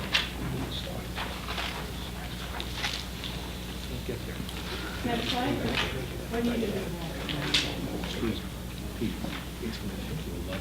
What? They're supposed to be items like this. Yeah. Should talk about the same. Well, we know that it's the 1.3 million. So I can talk about the high school slide. We'll have it for, I guess. Same logic from the slide before, but the cost is the 8 million. Can we go to the slide before? Because it's a repairs project, they don't look at the space standards. They look at the total project. They say, I don't care how big the project is. It is, your cost is 8.5 million of that. Roughly about 50% of that we deemed as eligible for reimbursement, just over $4 million. There is no reimbursement reduction for the repairs, and you look at the repairs, the 32.88% of that $4 million equates to $1.323 million of eligible costs for repairs for the high school, middle school, high school. And we can get that information back to you. I don't know what slide. They're getting a copy of it right Okay. now. We're getting a copy which has the total cost and the percentage to each town. I don't know, we've been working on it all day. It must have gotten lost in the shuffle, but Valerie? it'll at least give you information. So basically, the Chapag project is 8.2 million, but the net after the state is 6.9, say 7 million. Yep. And so, and then we know what the elementary school is. Adding it together, then we have a project total of 40.879. That's the referendum amount, but the amount that we actually are going to bond, that we have to pay back, is about 35 million. all together. Yes. Both projects together, our cost, out the door, 35 million. Correct. And we'll get you the exact number as soon as Don comes back in with the copies. So why don't we move to, you want to move to Anthony?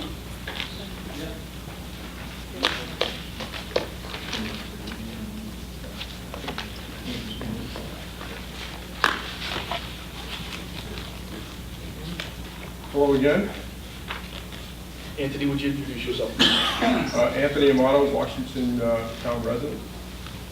Thank you. All right, so I'm going to kind of pick up where we left off last with the analysis that was done on all the options. So using the same methodology and standards that we used to calculate the first set of numbers, I'll show you what the new set around option 2B now looks like. As we go in there, reintroduce this slide again. This is the gross total cost per student. So if you look at the red line, you read that against the right axis here. So this is the total number of students. This is based on Dr. Crowder's latest December 13th projections. The blue line is then the cost per student, subject to inflation, but the cost per student, which of course moves inversely to the decline of students. So right now, the districts are at $25.2 thousand per student on average. So again, to be clear, a student is a student, so a first grader or a 12th grader is still $25.2 thousand per head. And that's where this blue line intersects that graph. And again, our basis is 2012. I know we're not 2012, but to be consistent, that's the number from there. The Connecticut net current expense per pupil or student is a Connecticut-based metric that then takes your 25.2, nets out extraordinary expenses that are somewhat unique to the district, such as debt service and a few other odds and ends that Bob can certainly go into if you want to understand that number. But effectively, the state then has a way of, I'll say, normalizing the data across all the districts in the state to be able to do a rack and stack economically for what that's worth. So we added this to the slide where you can see Region 12 on what they call net current expenditures is at 21.5. And the ranking is number 3, and 3 being the third highest in the state. And we looked at the school districts that ring-fenced Region 12, again, as a basis of comparison.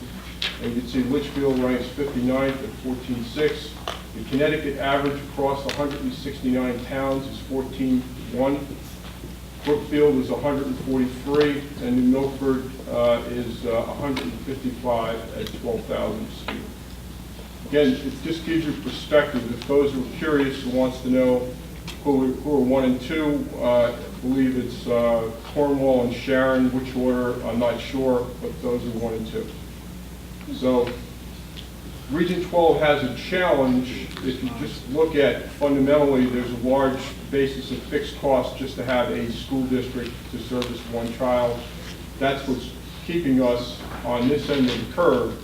So despite consolidation and anything else you can do, you're not going to see a dramatic change that would all of a sudden put us down on this side of the curve. We just don't have the mass. Even in our heyday, I'm not sure we had the mass to get there. But again, it gives you an idea of where the district stands relative to its neighbors in the state. So following that cost per head, here's the breakdown. And this is all reflective of numbers that Bob publishes to the board and to the community when he shows the budgets. But here's your 25.2. If you take a look at the regional costs, and this is on an allocated basis, so the regional costs are allocated uniformly across all 3 or 5 buildings. And then on top of that is your operating costs for each one of those buildings, and this black line represents your regional average. So you can see how pre-K through 5 bundled is 26.8, and middle school, high school is 24.2. These are the budgets that feed these numbers, and they're a function of the number of students in each of the bundles.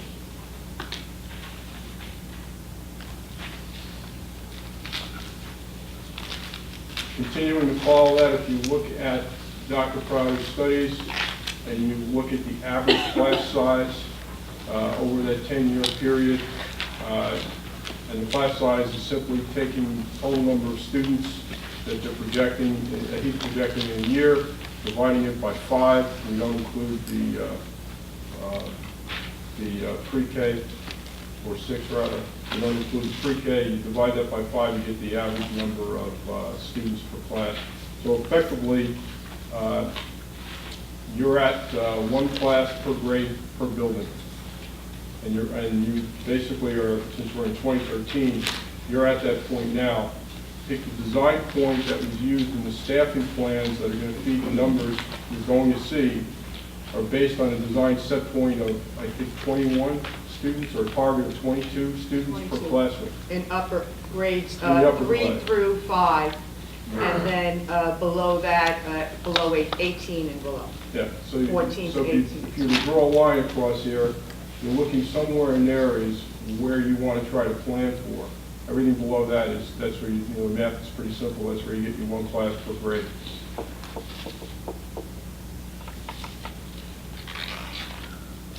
So now if we look at the pre-K to 5, and just take a look at that piece of it, what I did was I gave you just a data point for relative comparison.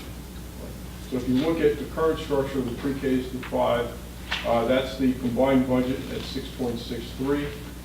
When you look at the same population in a different, in the proposed consolidated school, again, day 1 that it opens, you're looking at a net difference between the two, at a 25% decrease in operating costs. All right, it doesn't include the district allocation. This is purely the operating cost for the school, and it's broken down by this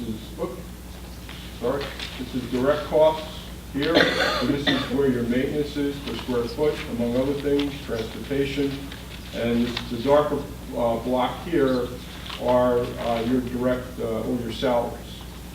So it's probably intuitive to most people sitting here that most of the budget is wrapped up in salaries, and you can see the salaries going down with the consolidation, the consolidated school to 23% of the budget, and 43% of the maintenance cost you're pulling out as well because of the reduced square footage primarily. And again, when we did the analysis the first time, the only 2 places where we took savings for the project were from maintenance costs and staffing. There were no other reductions or changes to any other cost buckets.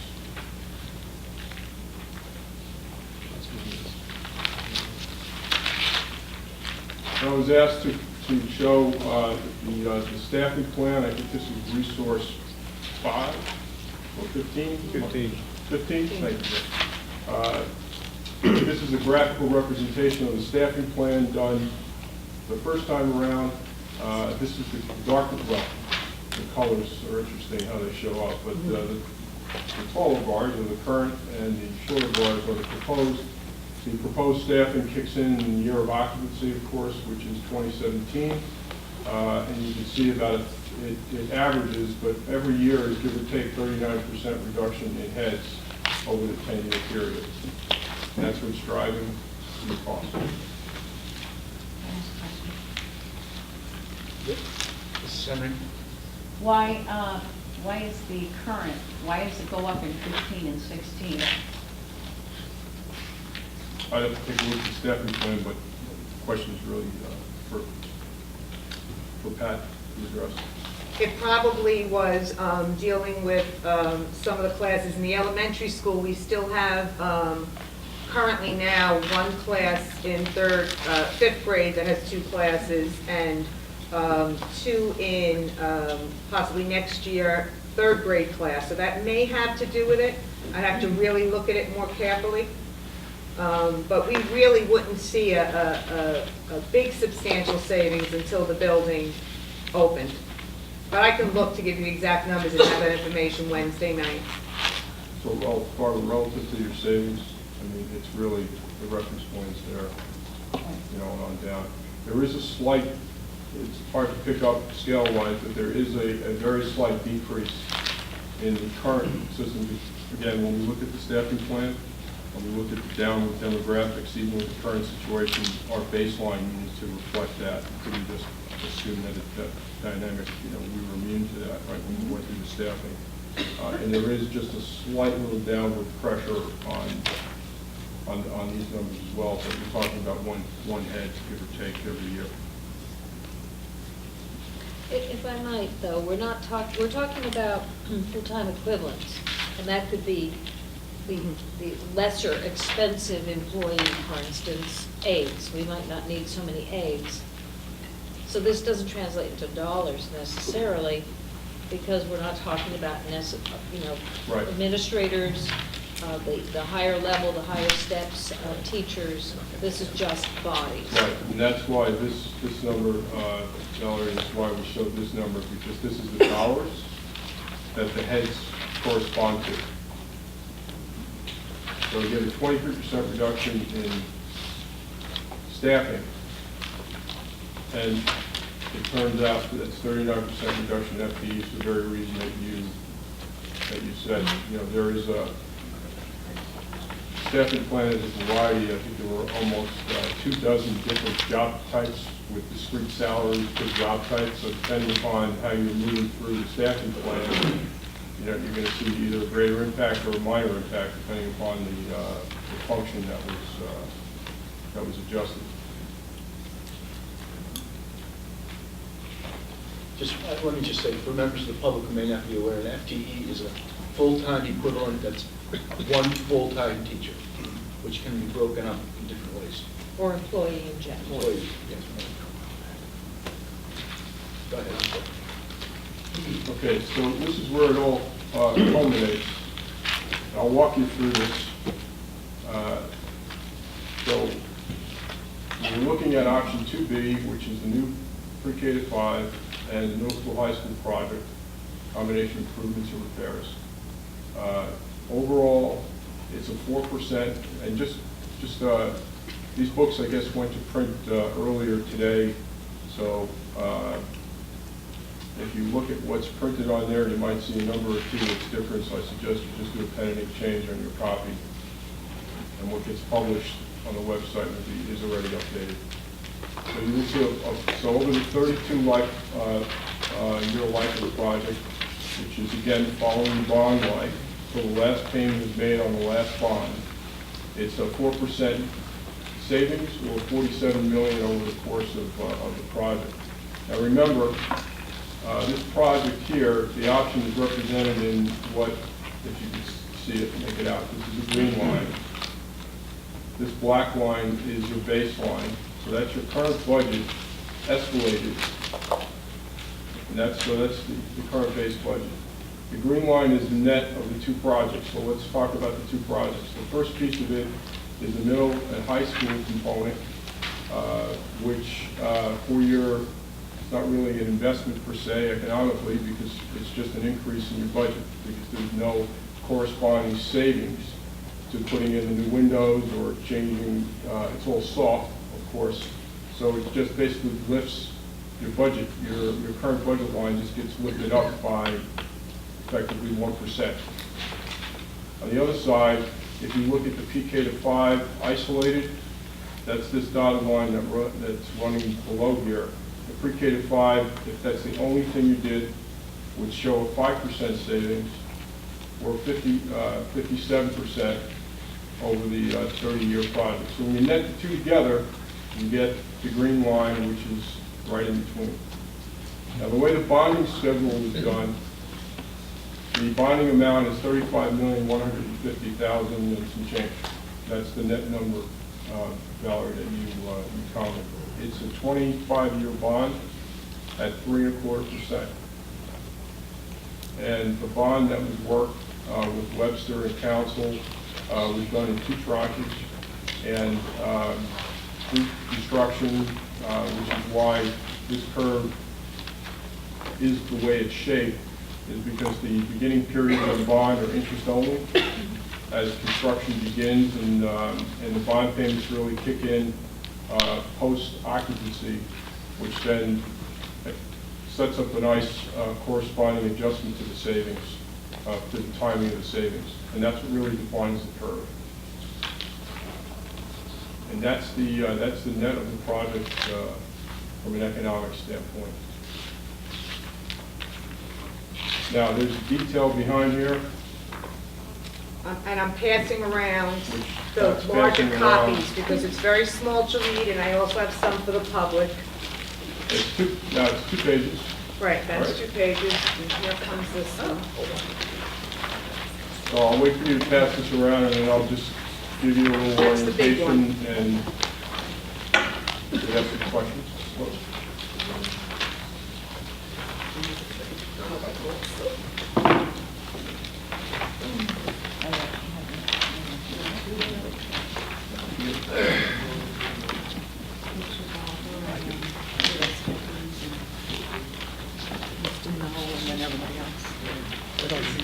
No, they're coming.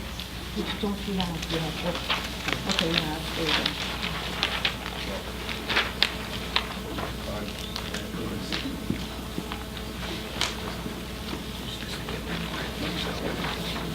Okay, all right, so, this is the detail that feeds the graph.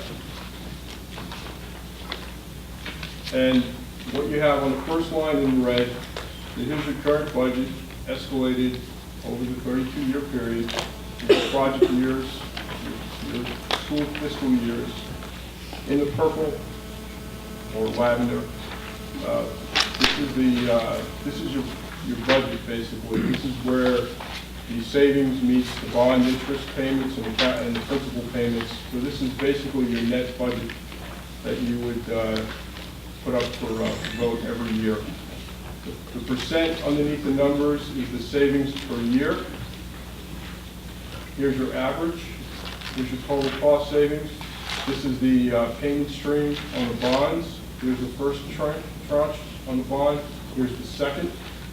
And you can see here where, like for example, the second bond, the first principal payment of the second bond is happening out in project year 10. But you are paying interest as you continue to go. In the green or down below is the capital plan. This is the expenditure schedule. So here's how the $35 million is spent in what year. You can see the project start is shown here in red. The occupancy is in 2017. And this is the corresponding savings that occurs by virtue of the consolidation. You'll notice again the gray box is as much a visual cue as it is a reminder that there can't be any savings in the years before the building is occupied. So simply this net of the expense and the savings gets pulled up into this schedule, which incorporates then or marries it up to the bond payment stream, and then you get the net impact of the budget. Valerie? I've been looking at this all night and I still can't figure out when you said okay, the very first column, when it says cost reductions, major, 97.9 million. Salaries, benefits, am I reading this wrong? 79 million? I don't understand that. That is the sum of all years. That is the grand total of 25 years.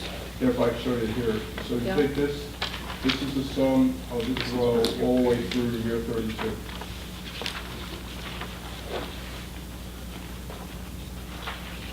Tony, again, would you just remind us why you're using 33 years? So you see how the bonds kick in. So if you could read that, that would say, I think, 6, project year 6, which is, I think, fiscal year 18-19. And actually, the bond really starts, the first principal payment occurs in year 7 from now, and then runs 25 years out, Jim. Okay. The second bond starts the principal payment, first principal in year 10 of the project, and then runs 25 years out. Actually, somewhat misspoke, but the interest starts sooner, the principal starts later. But the net is, if you go to the next slide, You can see the bonds going out to get to zero balance, the second bond going out to get to zero balance, and that's year 32 of the project. Thank you.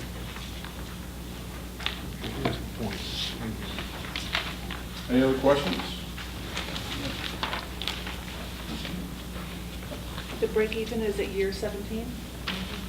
Yes. Can you explain that? So if you look at the, this is, here's your expenditures, this is the money you have to spend to unlock the savings. So a simple break even is, when do you get back this money? And that occurs in year 17. So if you add up all of this, the sum of the totals of your expense and your savings, you keep adding up those lines, as soon as that cumulative total crosses zero, that's your break-even year, and that occurs in year 17. And from a financial planning standpoint, or from a budgeting standpoint, all these numbers are effectively zero or negative, which means you're looking at a project that doesn't increase the budget, but decreases the budget year over year for an average of 4% over the life of the program. That's what this graph is showing you. Can you say that again, please?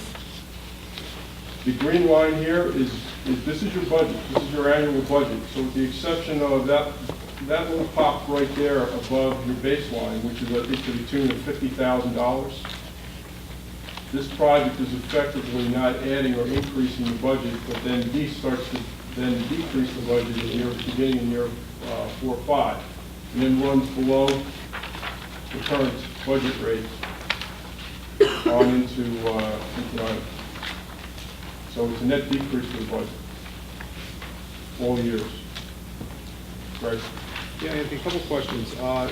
This your year 17 break even is for repaying the cost of the elementary school and the middle high school repairs. Yep. So just the elementary school, you break even somewhere, it looks to me like around sometime in 10th year. It's certainly sooner than 17. Yeah. Right, because the elementary school has to fight the headwinds of the $8 million investment of the middle school, well, $6 million net, but the investment in the middle school, because that's not contributing to the savings.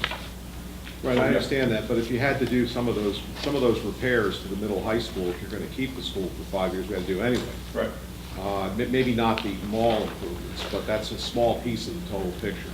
The big number is it's most of it that would have to be done anyway. But I guess what I was looking at was to see how long it would take to recover the cost of building the elementary school. It looks like it will take 10 years.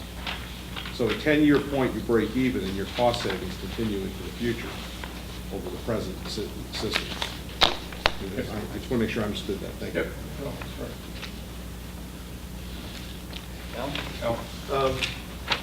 A couple questions. The interest rates that you have here for both bond issues.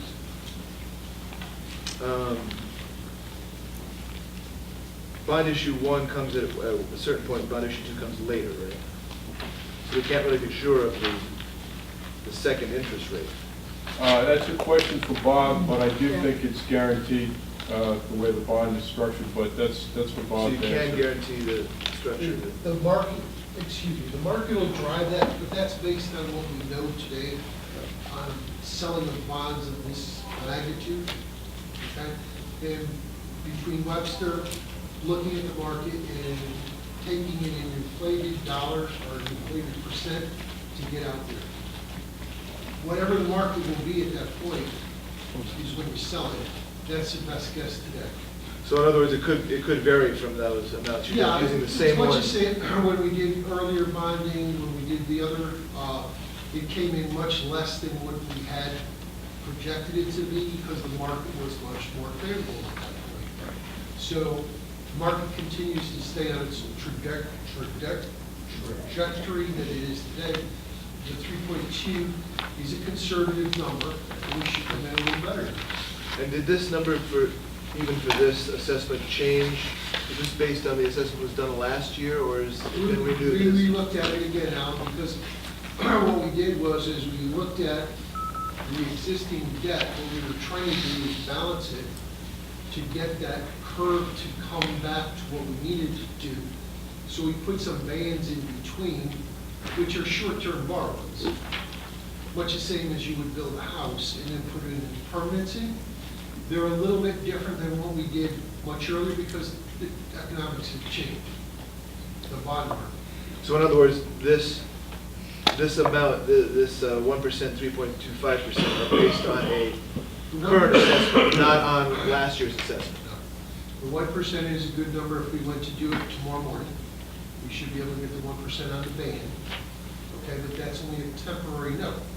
The longer-term tax-exempt note, probably tomorrow would probably be running somewhere about 2.7 to 2.9.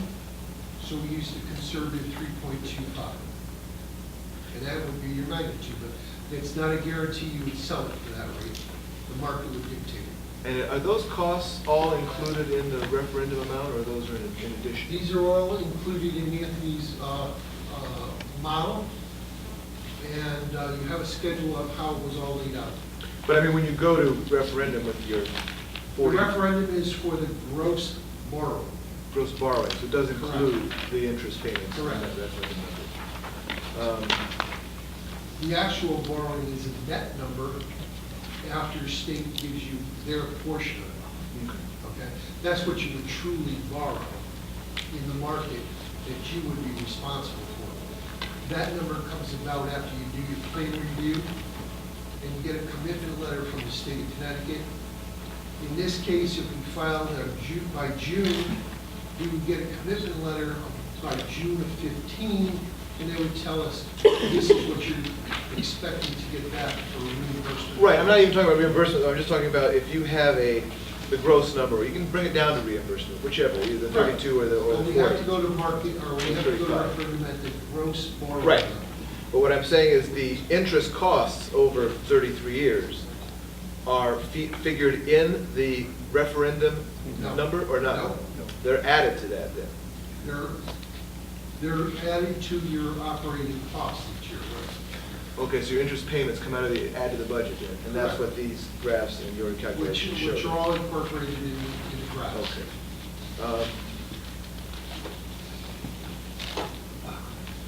As a kind of a corollary to an earlier question, Who's this addressed to? it's to Mr. Amato. This is,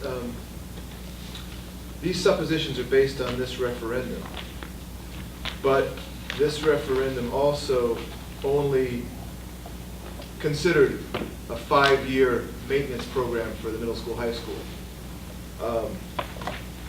Knowing full well that if that were to continue, there was an increased cost for the 6 through 10 and then through 10 through 20. But are those costs figured in this as you outline your costs between now and 33 years or 17 years? Nope. No? No. Okay, so those costs would be additional. Any other questions? That's it for now, thanks. Could you explain, maybe Greg, explain at what, you're talking about 10 years in, or out rather, if we just look at the elementary school, there's a break-even point at 10 years? Well, that's what Greg I mean, how do we? Well, I added up the numbers in the savings column, and by the time you get into the 9th year, that's where you're at 26 million, and then in the 10th year, you save 3, which would take you up to 29 point something million. So somewhere in that 10th year, 9 point something years is when you break even, when you've saved enough to cover the $28 million cost of the elementary school. It's basically recoverable in 10 years. Okay, you're taking a look Less at than the 10 total years. cost reductions per year. And in fiscal year, what, 22/23? I gotta Your find that savings, just walk me through it, because this is a very important point for me to understand. Okay,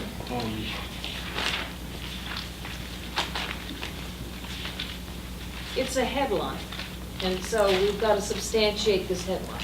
Yeah, what you So why don't I tell you, why don't I, in the next, if any other changes that get made to the deck, I'll note that as well as the way I did. We can email it to everybody tomorrow or Wednesday morning. Oh, no, I'd rather get the answer now. Hold on, since hold it's on. Okay, came up.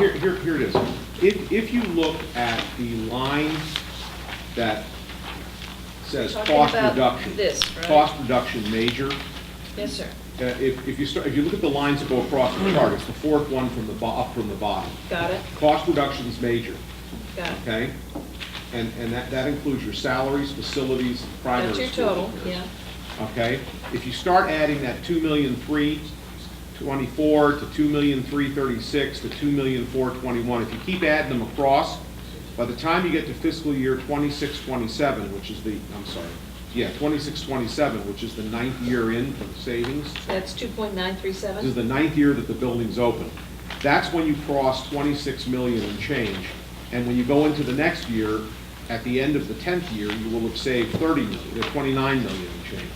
So sometime in the ninth year, I haven't sat down and actually figured it out, but I did a quick calculation.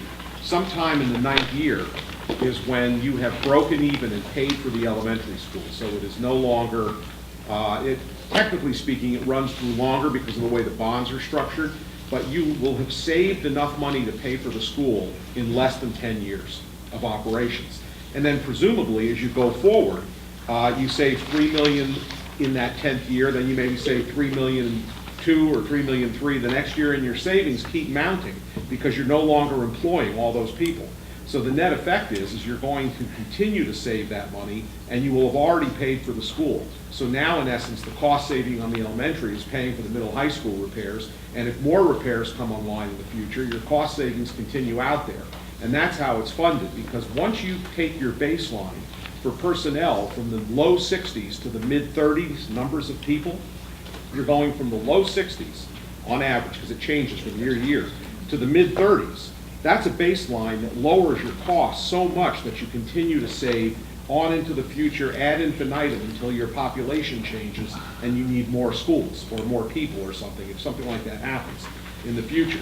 But if the population stays on the same rough trajectory of ups and downs that are in the same magnitude, you're going to continue saving about $25 million every 10 years, maybe a little more as time goes on. So that's the big takeaway from the numbers, are that even though you're spending $28 million to build that school, it is paid for in savings in 9.5 or 9.6 years. I think that we definitely want to run those numbers before that makes the headlines to confirm the exact date. So we'll get those out tomorrow to confirm that exact time. Aren't we building this building to attract people? Isn't that behind part of the reason with building the building? So if you start adding students, you start adding costs at some point. No, you don't, because your Hold on. class sizes are small. We're not into this discussion yet. We have Mr. Amato here. Right, Any Anthony, questions for him? Well, we also want Bettina, I want Bettina to just do a final summary page that I gave out to everybody because we're missing a page, and I apologize, but we'll have it definitely on Wednesday evening, and I can email it to you tomorrow.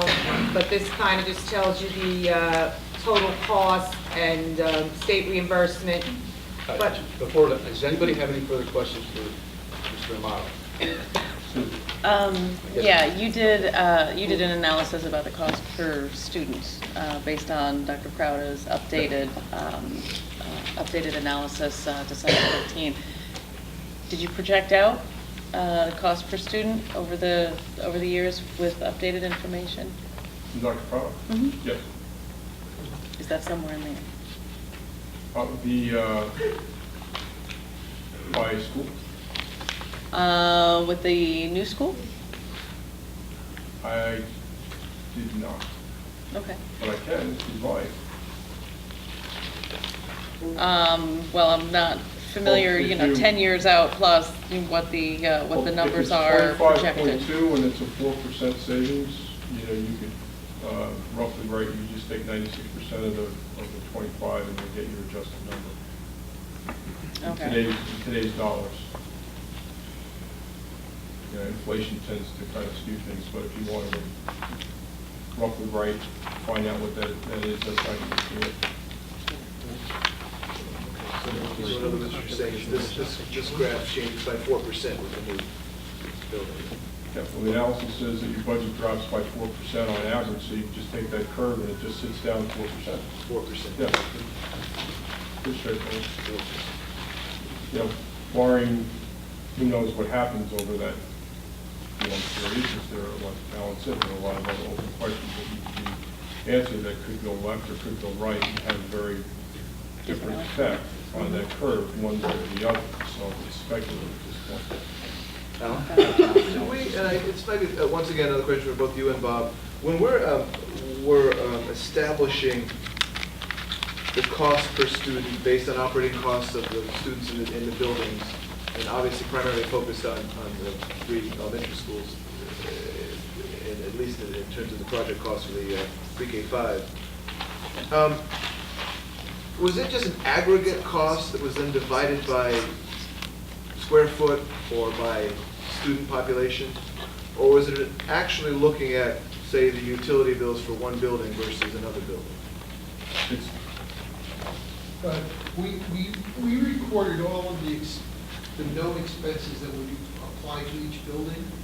And then we had overhead that we had to allocate. We allocated in a variety of different ways based on either whether it's solar footage or by the number of students, because we have overhead for the central office, for example, trying to equalize this thing out.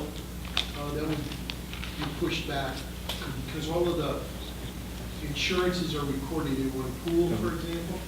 So we had to do it along those lines. We made some allocations based upon the salary account, pulling the benefits that are appropriate for those accounts and putting it back in the schools. We don't account for all of the, for example, all the Medicare and FICA is a pool of money. And it applies to all of the staff. We just keep it in one place, so we had to allocate all that back. We did that back when we did the long-range plan. Right, and that's what I was asking That's about. where all the same numbers came from. Gary, it was actually myself and Gary Lord. Right, but along with the selectmen, okay?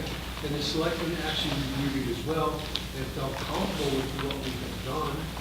And Gary actually took the time to go to each of the selectmen's offices and work and show them the numbers, and we retained that just so. Right, and we had to do some switching, I remember, of a couple of buildings. I guess what I'm saying, though, is that for things that are finite, such as your insurance policy, that is specifically separated building by building. Your insurance adjuster knows exactly what you're insuring. No, we have a blanket policy for the whole district, so we allocate it based on the values. Okay. You don't get an individual policy for each building. But even the policy doesn't list what it Well, applies yes, to. it listed it within it, but it's just one bill. Right, but it's broken down as to what you're paying for in that bill and subtotals. Well, you can look at it that way. Right, and that's what I imagine you would do as far as the cost of each building. And that's how we allocated those kind of costs back. Okay, so you did do that. And then Yeah. similarly, we're sure that when it came down to the utilities costs, that wasn't a big bill that was divided by square foot or by student, but that was No, actual those are what it bills, costs. They're actually metered in each building. The fuel oil that goes in the tank is measured within each building. The telephone bills for that building are specific and they're actually recorded against those. Okay, because I just remember seeing from some of those earlier long-range planning things, it was all kind of done by square footage. It wasn't really. Well, there were some aspects of it that were, but they were the unallocated overhead costs that we did. Also? Yeah, thank you. Anyone else? Yes, Greg? Anthony, do you have the per pupil price tag for the projections from 10 years from now with the enrollment projections for 4% of. 4%, so that would be 4% for off. each town You want? 10 years from now? yeah. As is, a status quo, not as if we keep things as is, that's what I'm wondering. So, it's, I gotta. Oh, it's in here. I want to make sure I'm clear. You're looking for that chart projected for each building? What page is that in? The page. I don't know, do we have page numbers? It's okay, I'll If that's what you want, I could run that. like this numbers. That might be good to run, Anthony. I think people are interested in that. And the breakdown too, of all the towns. These numbers. Yeah, that would be great. Is there anything else? Susan? Yes, Anthony, would your 4% still hold with that formula, given the additional busing that was discussed? Bob had gone over with the bus company additional potential need for buses in order to keep school rides or bus rides down below 45 minutes, and that price tag was fairly substantial. I presume that would be part of the operating budget year to year? Yes. I met today with Pam and Bob and Michelle Gora. We met last week also, and at the public hearings, we are going to have a big map with the buses all charted out. At this point, we do not need any additional buses. Everyone is under 45 minutes except for one or two students who really, they don't live in Bridgewater at this point. One is in Washington and one is in Roxbury. But we are trying to get them under 45 minutes. But at this point, there is no additional cost for buses. And I specifically asked Pam that today. I said, am I going to need extra buses? Let us know. And she said, absolutely not. Well, that's if the building opened tomorrow, but if the occupancy date is 17/18, if Right. I'm reading this chart correctly, then there is the potential. Well, there's 100 less students at that point. They could be Almost. converting on, right? But 50, whatever it is, there are less students, so. It may be- I can hear you, but I can't predict in 3 years. We have to go with what we have now, so.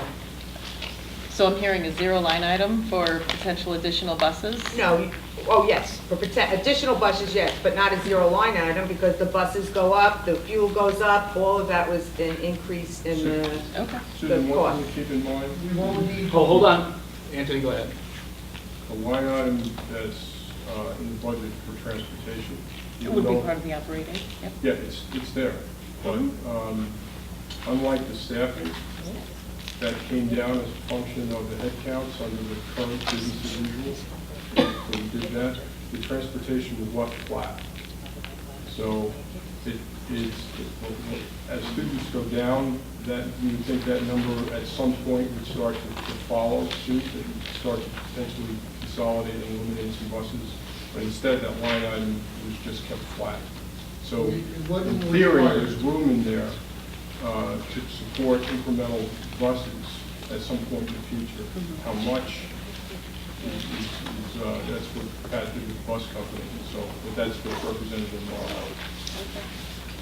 What do you want to say, Bob? You wouldn't require a physical number of buses to be added. You still would get the same number of buses to take care of the same thing. Anthony's point is well taken, because the only way you would shrink the fleet down is to shrink the square miles we have to cover. You're running miles against the clock, and that's what requires you to have that many vehicles. Well, it wouldn't require us to add any more vehicles. It's just going to be where the kids are located. We still have the same number of square miles. No? Hearkening back to the earlier question, I did a quick and dirty, just out of curiosity, based on your projected budget numbers, operating budget, and the population of 2022, 23, year 2023, the cost per pupil will be $53,000 per. If we make no changes. So the first 53,000. graph that I had, the one with the red line sloping down and the blue line going up, that's at a district, that answers your question at a district level. And yeah, so if you go out to 2023, you'll see that line cross, and yeah, you're heading to 50 by the time you get out there. But, you know, but that includes inflation, but it's still going up. I mean, it's just straight math. You've got a lot of costs divided by a small number.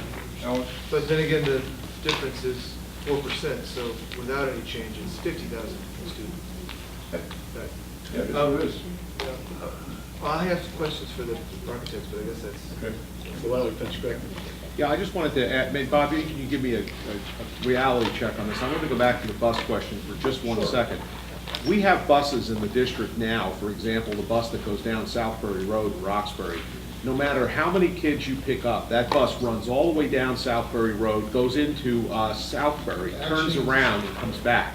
So that bus is taking the same route no matter what. So if you reduce the number of children on the bus so that you have fewer stops over time as the population decreases, what ends up happening is that instead of that bus taking 45 minutes to do the loop, it now takes 40 or some lower time because Yeah, every stop is a longer delay than the distance run. Right, it's about, the average anywhere between a minute to a minute and a half. You slow down, stop, pick the child up, and then get going. Yeah, exactly. It's about the same time as a stoplight Right. cycle But you still have to for cover each those stop. things. So you see, when you have fewer children, even if you're adding distance traveled on some of them, you're not going to increase the bus time because the distance may be made up for by the number of stops. So that's another reason why it's a conservative analysis. All right, anything else? No? Anthony? Oh, sorry, I had a question. All right, thank you. We're done. Thanks. Appreciate it. So, one last slide to run through, and this sums up all the numbers. I hope in a neat, tight package. This is what should have been on the slide that's missing. I quickly retyped it, and I just noticed a spelling error, so please forgive me. It was a little fire drill.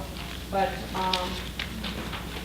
what we looked at was the total, we looked at the grand list per year, we looked at the bond costing, we looked at the enrollment by towns, and if you look, where's the pointer? Thank you. So the total enrollment for all towns is 774. Total, in Bridgewater, we have 170 students, Roxbury 253, and Washington 351, and their respective percentages of that population is shown below. So for the new pre-K through 5 school, we have a total gross of $32,597,202. The net to the town would be $28,191,850 after the state reimbursement. For Chicago Middle School High School, it's 8.28989. After what we're projecting after state reimbursement would be close to $7,600,958. Total combined gross for both projects is the $40,879,000. Total net for both projects to the district is $35,150,744. The number that's going to be on the referendum question is going to be the $40 million, which is the total gross for each project, and the amount to be bonded, which is the total net for both projects, will be $35,150,000.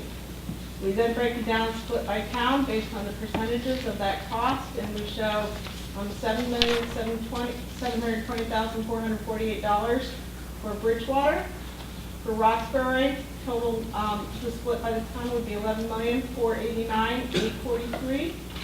And then for Washington, their split would be $15,940,454. Hope those numbers reflect the hard copies you're looking at. Any questions on that?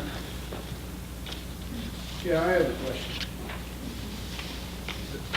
This is a board's meeting, sir. I'm asking if any board members have any Oh, questions. okay, sure. Thank you. Just real quickly, the capacity of the school with the present adjusted square footage, what is the capacity of the school as you were going to design it? 277? 277, yes. Now, No, plus. Plus swing space. You have the two Right, swing the two space swing space classrooms, and classrooms. then there's flexibility within the classrooms as well. Sorry. and then with the, if down the road, because of our population changes, and that is a newer facility, and we decided perhaps to take some of the kids that go here, if that is, say, the middle school, over to that school, Yes. there are some spaces that were discussed that maybe could be added on, of course, additional expense, but the capacity, that facility can take more grades if need be? It can, I think Michael showed in his Yeah, slide. let me try to go back to them. Okay, a whole new wing, plus we have the swing spaces, or the swing classroom spaces with the building. So the example I wanted to use was, say, 10 years down the line, we do major renovations to the middle school, high school, where we need to swing maybe we want to swing the whole 6th grade out so we can focus on the whole area of the school. They can, in a sense, maybe go to those 2 swing classrooms, or if we do a small addition, or there is flexibility, maybe it's just 2 classrooms, or how you look at it is, there's the flexibility in there, so without bringing in the modular trailers, those types of stuff, that type of stuff, you might be able to use some of the extra space short-term while major renovations are going on, because it's difficult to do renovations in occupied spaces. So it gives some flexibility, inclusive of the flexibility that's already built into the building. And to add to that, if you were to, over here, this adds 12 classrooms.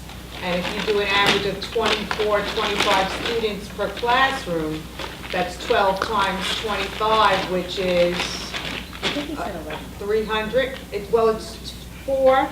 It's 2 and 2 is 4, and then over there would be 8. 8, yeah. So that's 12 classrooms, and probably a special ed classroom too.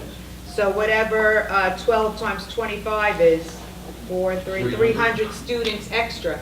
So you have the issue of possibly bringing some of the students there if you wanted to do something in this building. You also have the option of making that a K-8 school, if you want to look at an option of possibly tuitioning out high school students, or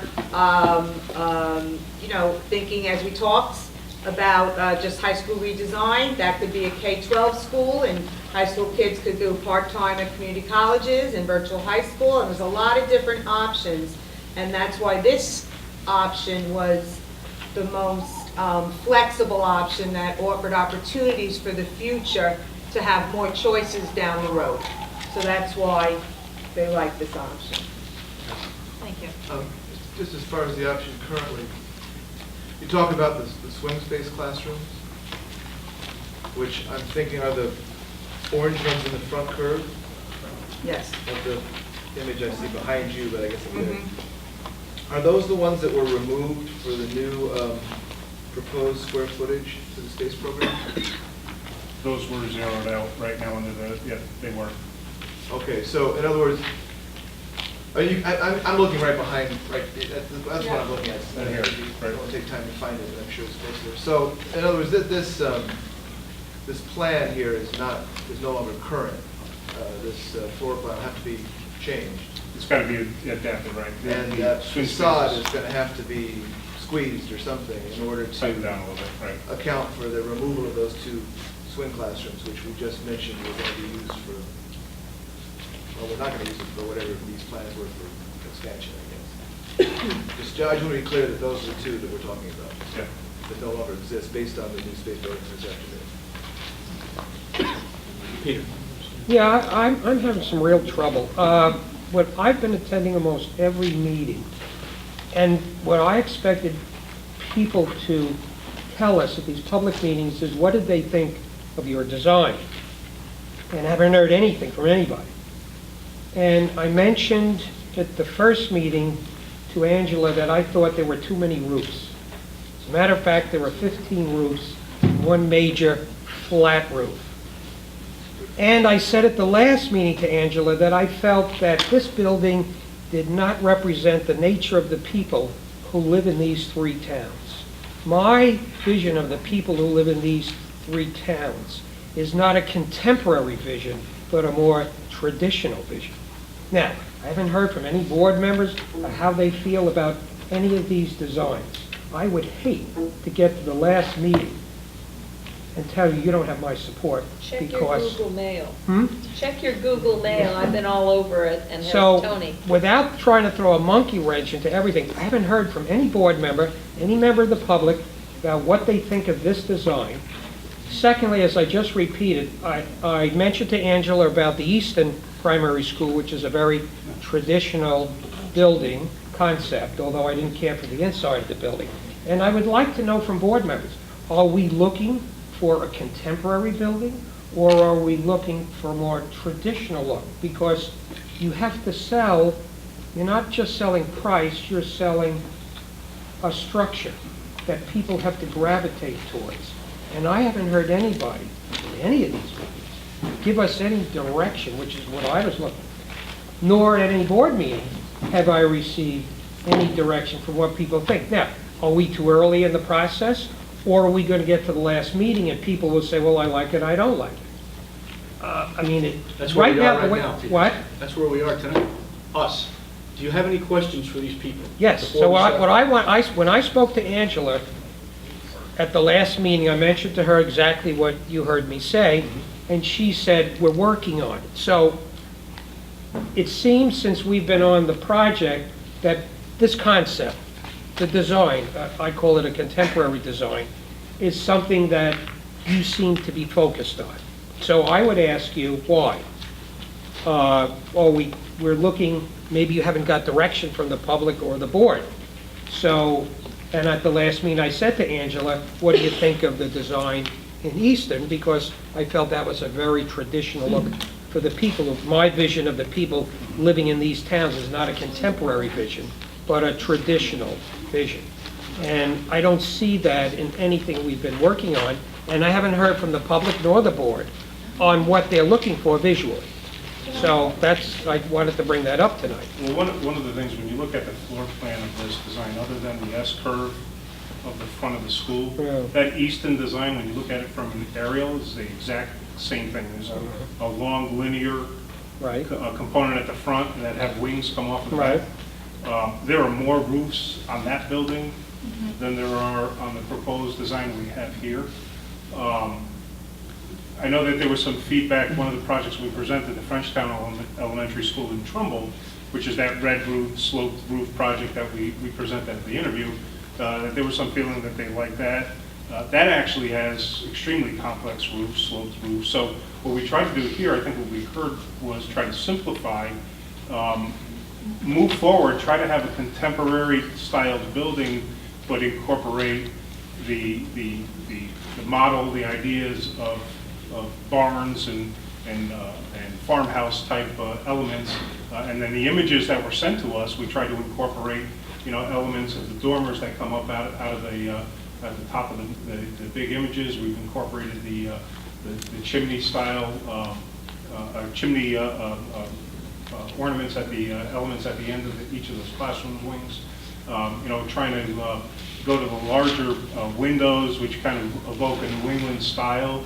The only thing, I mean, the media center itself is a very contemporary element in that design that, I mean, it's something we're trying to create a showcase piece as the front of the building, an element that kind of created a beacon. So I think that, as we've been trying to incorporate feedback into the design as we. But like here, you take a look at the design. You have one roof it's two roofs, but one large roof, one step higher than the other. So if you look at on the far left, if you were taking water or snow or whatever, and then that large flat roof, it would seem to me that you'd be leaving a lot of stuff on the roofs, under certain conditions. Well, where the word classrooms is, that's actually sloped roof as well. That's not. Well, I noticed it didn't seem to be sloped very much. So then that large flat, you got a long run of a flat roof. Right. And that would concern me. I mean, I'd have to speak to the facilities manager because we have a flat roof here. That has presented many problems. So I'm not schooled in this type of architecture because I'm a more traditional person. But I think, Peter, we were responding to multiple different comments. And as Michael presented in his discussion of the aesthetic, we're really going for a modern farmhouse aesthetic, not a literal translation of traditional architecture. And that was based on additional feedback that we received. Now, not only did we simplify the roofs greatly from what the previous schemes were, but we also looked very carefully at the materials. So the addition of the cement siding and not doing 100% masonry structure, I think, really softens and vernaculizes the aesthetic as well. One of the other big moves that we made was greatly reducing the amount of curtain wall. So you're seeing mostly punched openings at this point. Again, really big change in the aesthetic from what we had before. have you done anything like this in the state that we could look at along this similar? All of our projects are unique and tailored to each community. We can show you. I mean, there was a lot of stuff in our This is specifically designed proposals. for this community. And, you know, we felt we responded to the comments. I understand your concern, and as you said, I'd like to hear from There are- other board members. There are features in this design that we've incorporated and used before at other projects, so we can sit and go through that. It's just my comment. I mean, I haven't heard any other comments, so that's why I'm giving you my comment to, Greg? Yeah, it seems to me, and tell me give me a reality check here, it's very much a problem to take an institutional building that's this many square feet and translate it to look like a New England salt box house. In fact, those double pitched roofs are very reminiscent of 17th century salt boxes. I owned one. And so I know that. My house happens to have 13 roofs on it, and it's a vernacular antique here in Roxbury. And I will tell you that it seems to me that when you go to that type of an institutional building, what you're trying to do is you can't really take the architecture of homes and barns and translate it directly. What you can do is evoke it with fenestration, siding choices, window size. But if you were to try to make it look like a house, what you'd end up with is something that looked like it was stretched, pulled, and tortured. You can't do it. You can't pitch the entire roof over the classroom when it's just too wide. Well, what you could do is you could make the building about 800 feet tall, and you'd get the pitch that you want. But that's the problem, because it's so wide, you have to that make it volume, tall. you don't want to pay for that volume in this court. But what we're trying to do is do an interpretation. You know, we've gotten a lot of images over the last several weeks, and so we try to take elements of the different architecture to try to incorporate it into the elevations of the building. Well, I just like to comment, I think personally, I like the direction the design's going in. We could quibble over one or two things, we could talk about the type of brick or the siding, Sure. you know, we could quibble about that, but I think the general design, the way you've mixed the facade, the way you've taken a thoroughly modern building that solves modern problems and tried to make the exterior of it reflect the general appearance of the communities by giving design cues and elements. I like that. If you're expecting to make this look like a house or to make it look like some other school or some smaller or larger building, it just isn't going to happen. The design has to flow from the form has got to follow the function. It's got to flow from the function of the building, or it's not going to get there. I it seems think to me. it's also important that this is an exercise in us trying to come to a number that's realistic for the referendum. There is a complete process that after the referendum passes, you then identify a true building committee, and the architect is going to work very closely with that building committee, and if they choose to bring in the community in that discussion to develop that concept and design. So whether it's brick or stone or whatever, what we wanted to do was include the cost to make sure, if at the very least, this is what you will get, but to dial in and really get what you want. That is a very iterative process throughout the whole design phase of the construction. So this is what could be, but we are really looking for input from the community, from the building committee, who is appointed by the Board of Ed, to work with the architect to really fine-tune that design and get the ultimate project that you want. Sally? I just wanted to respond to Peter, because I want to make sure everyone is getting information here, because quite a few of us have indeed weighed in on this, and these poor people, I accuse them of building army barracks in multiple emails, and adjustments have been made, and I'm happy to see that, and I do know that we will have a lot of input if and when, and I just want to make sure that everyone's getting these emails for comments, because there were some really good and important suggestions, and I particularly like Tony's. Now, I just think slap some shutters on every window and Peter will be happy. I have a couple of, I don't want to, I'm sorry, I don't want to take the bait to comment on the design, but I have a couple of questions. You said for escalation, you did a 2.5-year escalation point? 4% over 2.5 years after. And you said that was midpoint, construction midpoint? Midpoint of construction. If the referendum passes in April, you file for your EDO 49 in June, start the design process.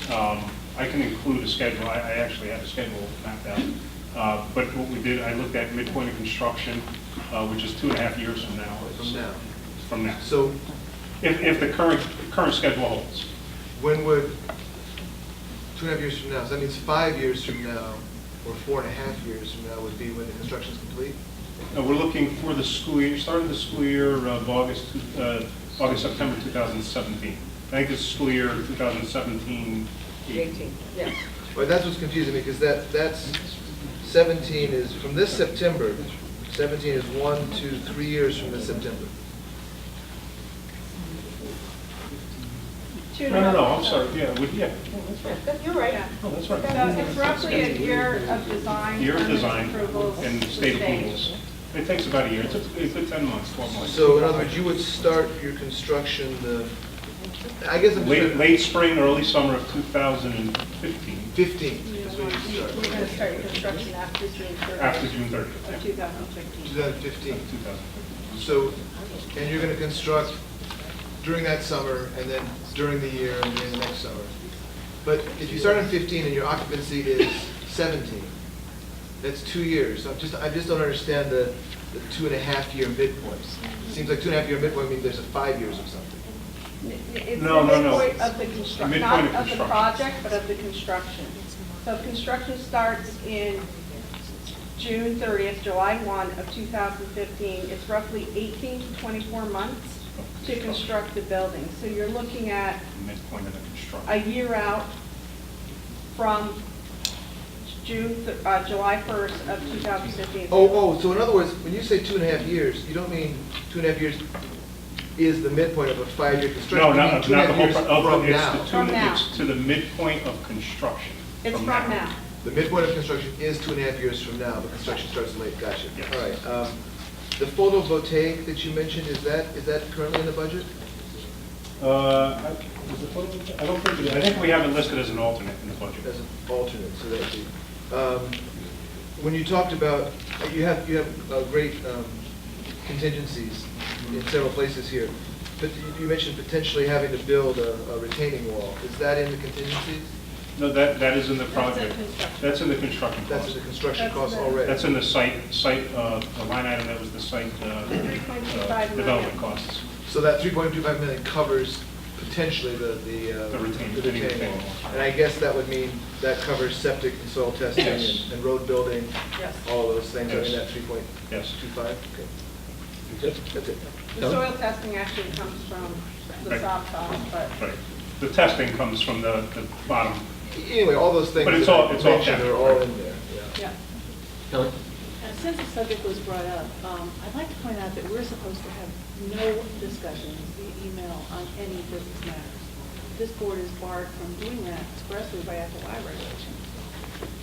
By FOI regulations, we are not allowed to have email discussions on the site, the design, the finances, and I would hope, Mr. Chairman, in the future you step in and remind members of that when an email discussion begins.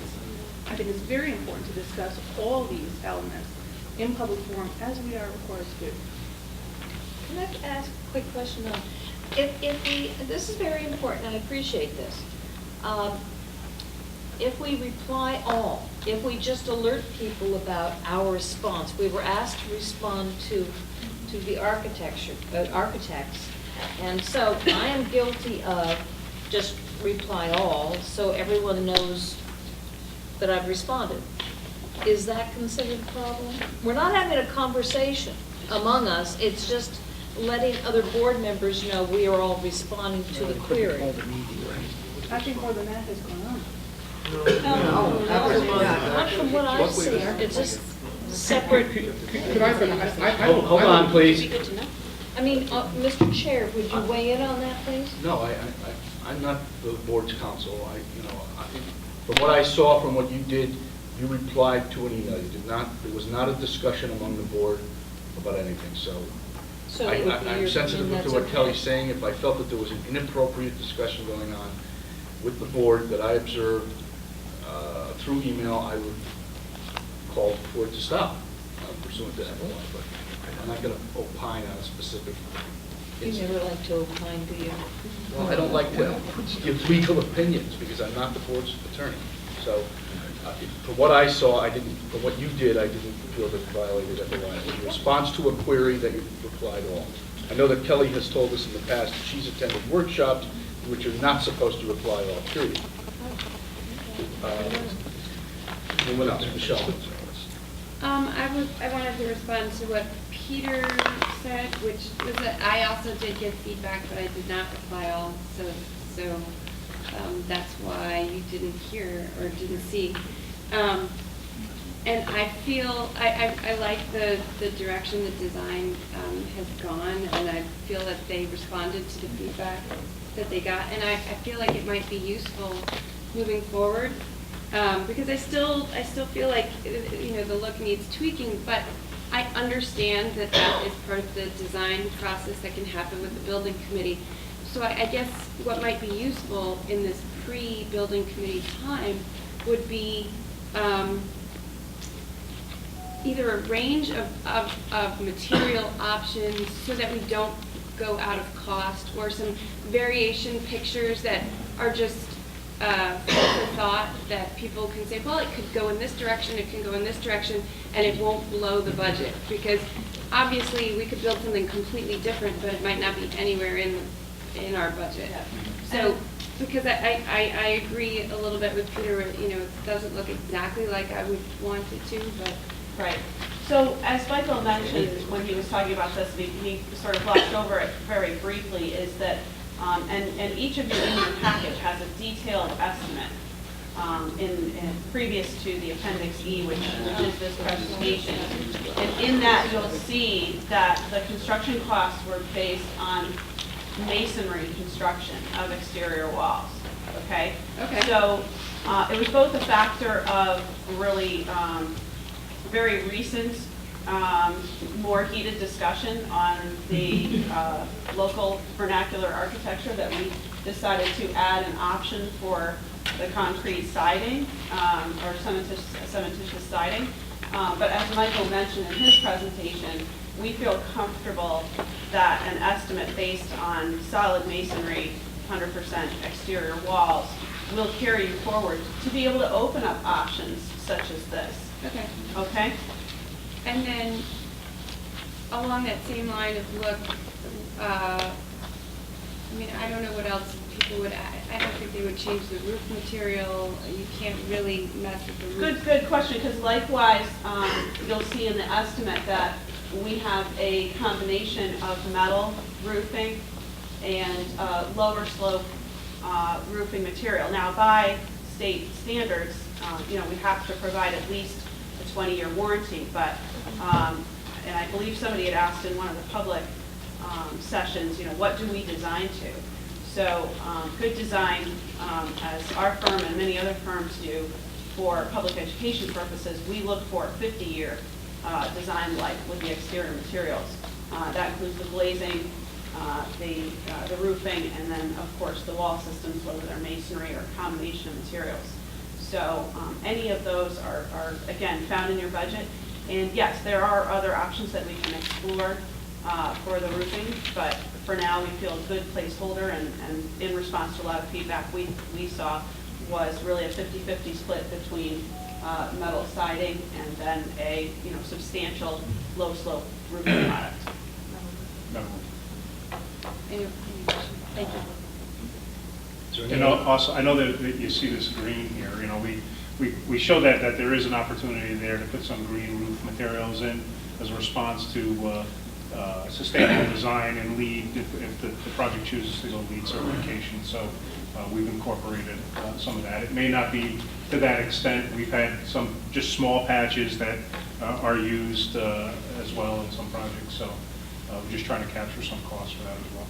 And again, I know that the snow loads are always a big issue. The buildings, irregardless of what the slope of the roof is, whether it's a metal roof or a flat roof, they have to be designed to current snow loading conditions, whether it's a flat roof or what they call drifting loads, where you have a higher roof element next to a lower roof element. So they're designed to take a significant amount of snow loads to deal with. Michelle. This is sort of a little bit off topic. It has to do with design. And I had a question about security in the buildings. And for both middle school, high school entry, and for this one, we have people now sitting at desks out in the hallways, and I'm wondering if, as part of the design process, looking at those entrances and the front offices, and is there room for some movement in there in the design process after? Absolutely. I mean, Okay. one of the great things is what we've been designing prior to even the unfortunate incident of the Sandy Hook. We kind of learned from Columbine, dealing with these lockdown vestibules. Some people refer to them as sally ports. And so it's a control point so that somebody comes in, they have to come into the main office. So you buzz them in here after, you see the person approaching the building. Most of the projects that we've done have that second door on a lockdown buzzer so that the person sitting at a reception desk here gets a second visual of the person coming into the building, and then technically we have that door on a lockdown before they can enter into the gallery space. So there's layers of security that we build into the design here. There's also talk of creating what they call a secure room, where it's almost a little command post center that in an instant, if there's an incident, somebody could actually go in and would have control of a security system, phones, access, call first responders. So that's part of, and I think I explained to you that the state has put out a draft of security guidelines. So those are the things that we're looking at right now that can be easily incorporated. But from a security standpoint, we've captured costs for, dealing with the glazing and creating these secure facilities. Great, thank you. Are there any other questions for the architects? Anyone? No, I was just going to quickly say that actually, very quickly, Peter, I was agreeing with you, and I actually saw the school, the Easton School, and shared it with the architects as well, so I'm right there with you. Is there anything else for the architects? Or anyone else? All right, thank you very much. Appreciate it. All right. So on our agenda, moving forward then to item 6.2. Consider an appropriate recommend appropriation and borrowing authorization for the TK-5 project and repairs at Chapar.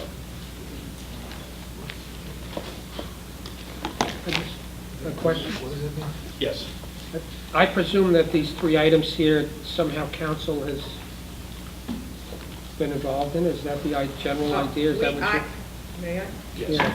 I have in front of me, if the board so chooses, the referendum questions, the dates, everything written by council, bond council, everything here, ready to go. Whether you choose to do it tonight, Wednesday, or at another time is up to you. What I But think what the that's up to you. superintendent, I think, is saying is there are form draft motions, if anyone wants to make a motion with regard to these items. And I just want to note that 6.2, 6.3, 6.4, none of them are asking us to set a date for a referendum. 6.2 is to authorize borrowing. 6.3 is to authorize calling of a public meeting, I think, to approve an amendment to the regionalization plan. And 6.4 is to schedule a public hearing on March 4 here. So, going back to item 6.2, is there anyone who wants to be heard? Alan? Is this a question, 6.2 is to create the wording for the referendum? Is that what we're doing at 6.2? No, the No. board, It's bond to council authorize has. To go to public hearing. Well, It's an authorization to go to public hearing. Well, yeah, but, and what happened, when do we set the language of the referendum question? Bond council, After you get done with your public hearing. right. Oh, so basically we're just saying, we like the numbers and we would like to authorize bond council to prepare. 6.2 is the 40,000. I can pass this out, but that's not the. Yeah, no, go ahead. Yeah, I think This that is would be from helpful. bond council, so this is 6.2. and then you have 6-3. How specific? They are, So it is language there. they are language that has to be. But let's understand, if this is just to authorize public meeting, Right. which after that, we would have to come back and decide how to proceed and perhaps schedule a date for a referendum. Exactly. And this is 6-3. So in other words, we're not setting language yet here. No. Jim, are we authorizing? Well, 6-3 does with regard to the visualization, yes. I'm sorry. We're authorizing the process to begin, is that Yes, basically what we're to doing? continue, yes. We'll continue forward in accordance with the superintendent's Okay, instructions so from we the deal with board. 6.2 first, is that what you want? You want to Yes, vote? that's, yeah, take it in order, yes. So, okay, I move. I second. All right, I just want to make sure I understand. So, Peter, do you have the six? we Do need I have- this want me to ready? read it? I think you have to have it read, yeah. Okay. It's more than a page long, it's a page and a half long. Hold on, Peter, if you don't, Greg, can you make it? If he hasn't made a motion. He did, I seconded. Want me to Oh, remove yes, my read motion? it. You want me to remove my motion? No, hold on. Greg, if you just hold on. You want to restate your motion, Peter, please? Then I'll have to read all of this, is what you're telling me. So, yes, I Well, guess. how would the people know what it is if we didn't read it? So I Right. think it's important to read it. Someone else can read it if he doesn't want to read it, but it has to be read. Okay. I move the following, be approved by the Board of Education. This is item 6.2 on the agenda. Go ahead, please. Resolved that the officers of the Board of Education and the superintendent are authorized and directed to cause a district meeting to be called for the purpose of conducting a public hearing at Chippewa Valley Middle High School, 159 South Street in Washington, Connecticut, on Tuesday, March 4th, 2014 at 7:15 p.m. with respect to the following recommendations of the board, which recommendations are hereby approved. Want me to read all of this, correct? Yes, please. 1, that $40,879,191 be appropriated for, 1, costs related to the design, construction, furnishing, and equipping of a new approximately 277 to 300 student capacity consolidated elementary school to be located on the Chippewa Valley campus in the town of Washington to serve the entire pre-kindergarten through grade 5 population of the district. Site improvements, related work, and improvements and costs related to the financing of the project estimated to cost $32,597,202. And 2, costs related to the design, construction, and installation of various improvements and renovations to Chippewa Valley Middle High School, contemplated to include replacement of the existing running track and the standard certified running track, including related drainage and other improvements, replacement of the bleachers in the pool, gymnasium, site lighting improvements, heating, ventilating and air conditioning system improvements, exhaust system improvements, energy management system improvements, hot water system improvements, including installation of water heaters and water storage tanks, sewage injection system improvements, and various related furnishings, equipment and building and site improvements, and costs related to the financing of the project. Estimated cost $8,281,981. The appropriation may be spent for design and construction costs, survey, testing and permitting costs, furnishings, fixtures, equipment, materials, technology, infrastructure, and equipment, on and off-site improvements, including athletic and play facilities, utilities and utility extensions, connections, related costs, architectural fees, engineering fees, construction management costs and fees, consultant fees, legal fees, net interest on borrowing, other financing costs, and other expenses related to the project and its financing. The Board of Education or any building committee delegated all or any portion of such responsibility by the Board of Education shall be authorized to determine the scope and particulars of the project and may reduce or modify the scope of the project as desirable and the entire appropriation, but as to each portion of the project, not an amount in excess of the estimated cost of each such portion of the project may be spent on the project as so reduced or modified. No expenditure shall be made pursuant to this appropriation for the elementary school until an amendment to the plan of regional school District Number 12 allowing for a consolidated elementary school to be located on the Chippewa Valley campus in the town of Washington to serve the entire pre-kindergarten through grade 5 population of the district has been approved. 2, that $191 bonds, notes, and temporary notes of the district be authorized to finance the appropriation. The amount of the bonds, notes, and temporary notes authorized shall be reduced by the amount of grants received by the district for the project. 3, that the chairman and the treasurer of such officer or body delegated such authority by the Board of Education be authorized to require the district and its member towns to comply with the applicable federal income tax requirements for the tax-exempt bonds, and to make representations and enter into written agreements for the benefit of holders of the bonds or notes to provide secondary market disclosure information. 4, the Board of Education be authorized to approve the entering into of contracts for the project with the Board of Education or such officer or body to whom the board delegates such authority be authorized to approve the expenditure of said appropriation and such other matters as it deems desirable or necessary to complete the project. 5, that the appropriation made hereby shall not be effective until the district has received any necessary report approving said project pursuant to Section 8-24 of the Connecticut General Statutes. 6, that the appropriation and bond, note, and temporary note authorization be submitted to referendum vote of the electors and citizens qualified to vote in the member towns of the district.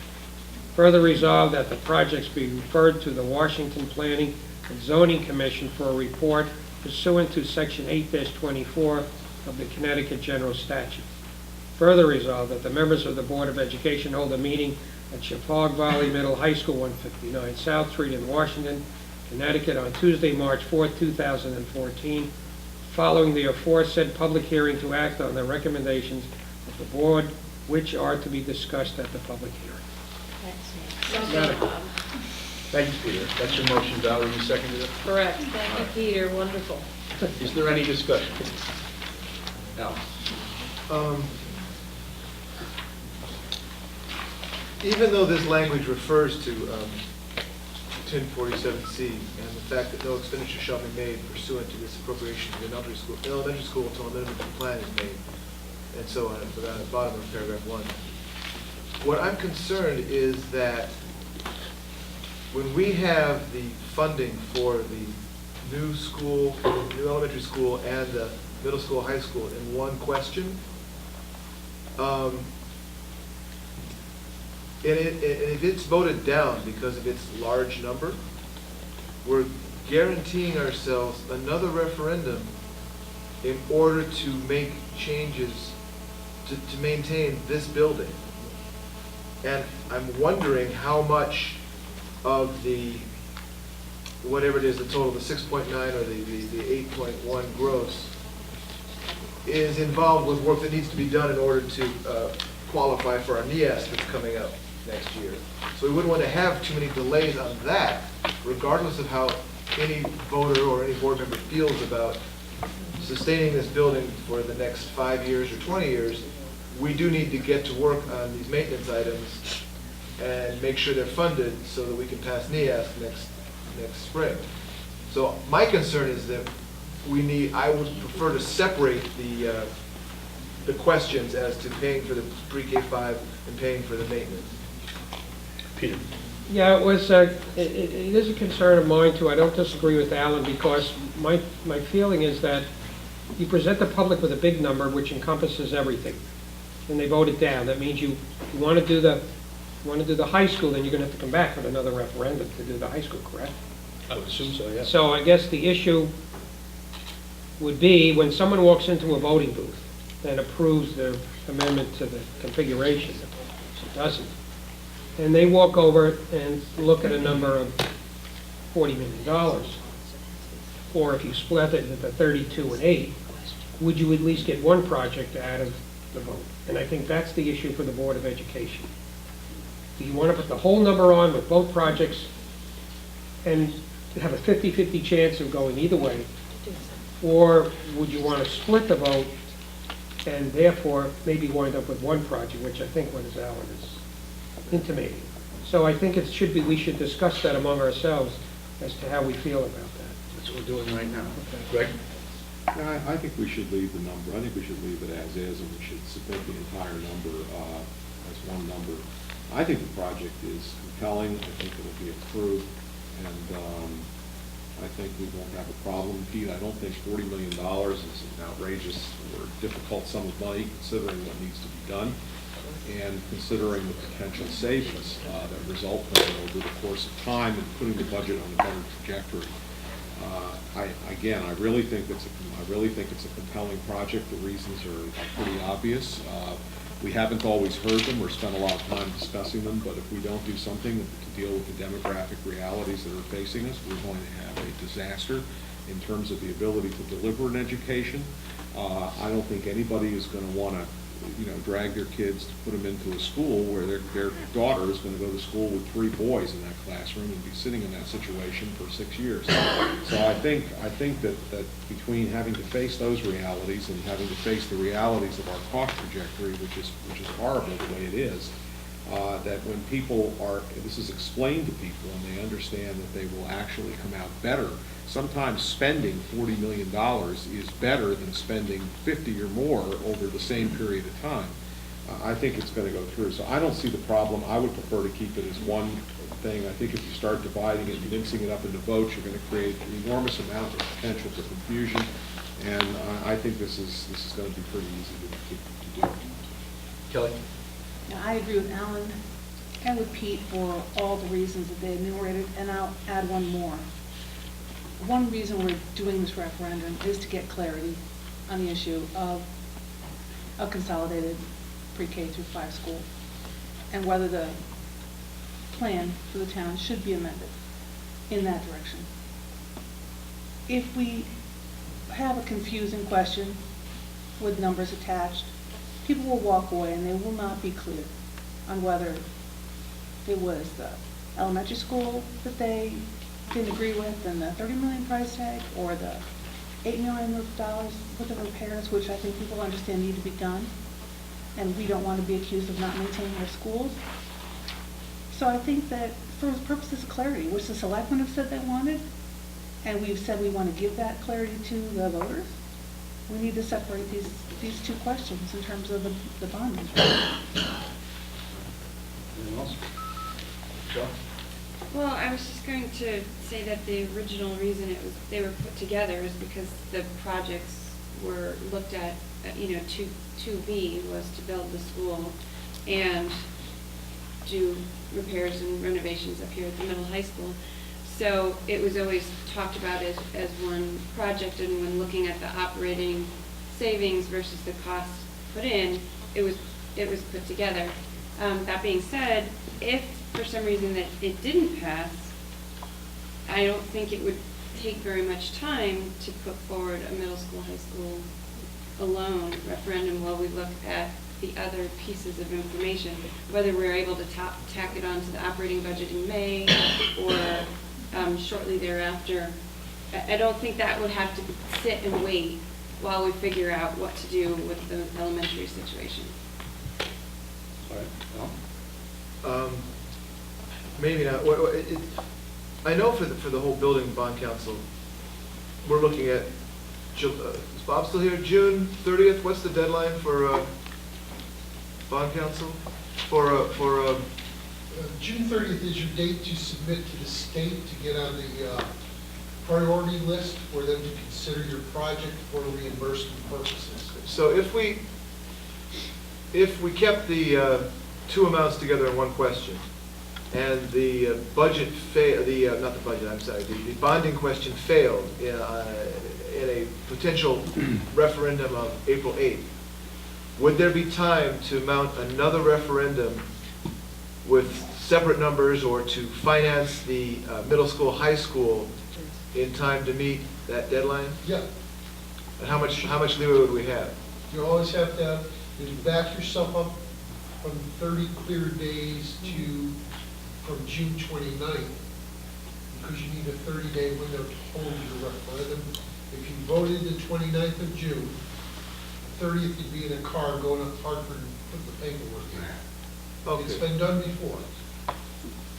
But there's enough time between what we're talking about today to get another referendum in before June 30th. And so if you, I guess if you really want to do that, spend the money on 2 referendums as opposed to having a cut and dry answer.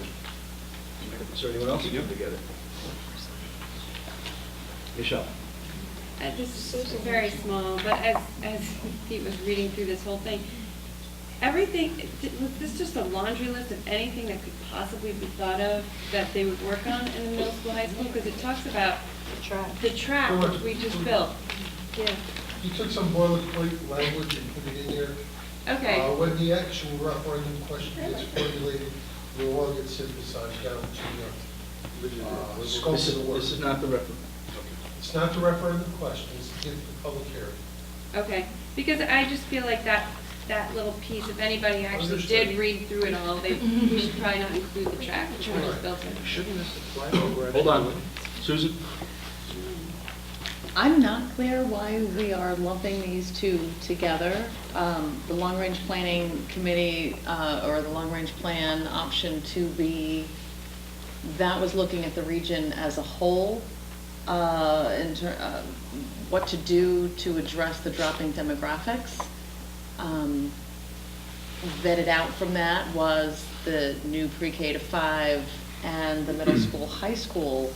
We don't need to be that concrete to lump them together, because they were worded together. Those were approaches to addressing issues in the region. It's very short-sighted to say, that's how it was stated, so let's stick with it. So I'm not following that, and I don't think it's wise. I think it would be a waste of time. I think it would be a waste of money. And I think that's what I'll say about that. Regarding the language that's in here, if you look, I am far down, 3/4 of the way down on number 1. After it talks about all of the fees for the middle school, high school, there's verbiage in here I am not comfortable with at all. The Board of Ed shall be authorized to determine the scope and particulars of the project, which we already did. I would like affirmation that the scope of the project and that 5-year bucket of the various projects, that is what the $8 million is based on. But furthermore, authorized to determine the scope and particulars of the project and may reduce or modify the scope of the project as desirable and the entire appropriation. And then it trails on. You lost me with that. That is, I don't see a reason for that. We need to put forward, this is the amount, this is what it's for. Hold on, if Susan, if I may. This is not the referendum question. This is to authorize a public hearing. If we go to the public hearing and listen to the public, then we come back to another board meeting, we may make changes. We may, pursuant to this. If you had to And read at that this- meeting, it will be sent to, when a referendum date is set and the referendum questions are set, those are the questions that will be put to the public. This is not setting that. With respect to the following recommendations of the board, which recommendations, and I think that's a typo, which recommends, the recommendations are hereby approved. And then that's the verbiage. Right. So That's the motion. this is more, the motion is far more than just let's have a meeting on March 4th.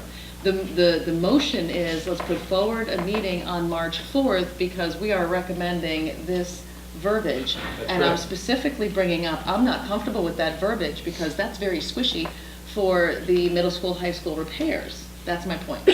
I think that should be, I move that be struck. Well, there's a motion on the floor, which we're going to vote on. Are you seeking to amend the motion? that's on I'm the floor? seeking to amend the motion to remove the may reduce or modify the scope of the project as desirable and the entire appropriation. I'm telling you, That's, all right. Susan's moved to modify, to amend the motion on the floor. Second. Is there, all right, there's a second on that.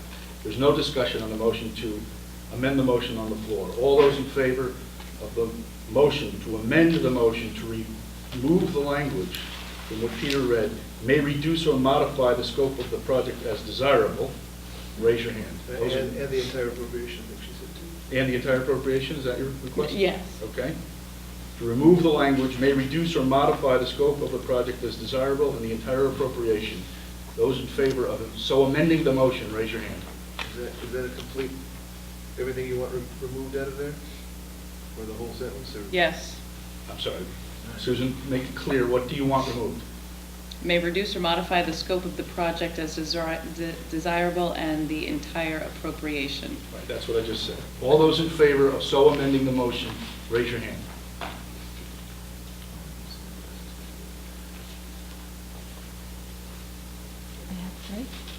Those opposed, raise your hand.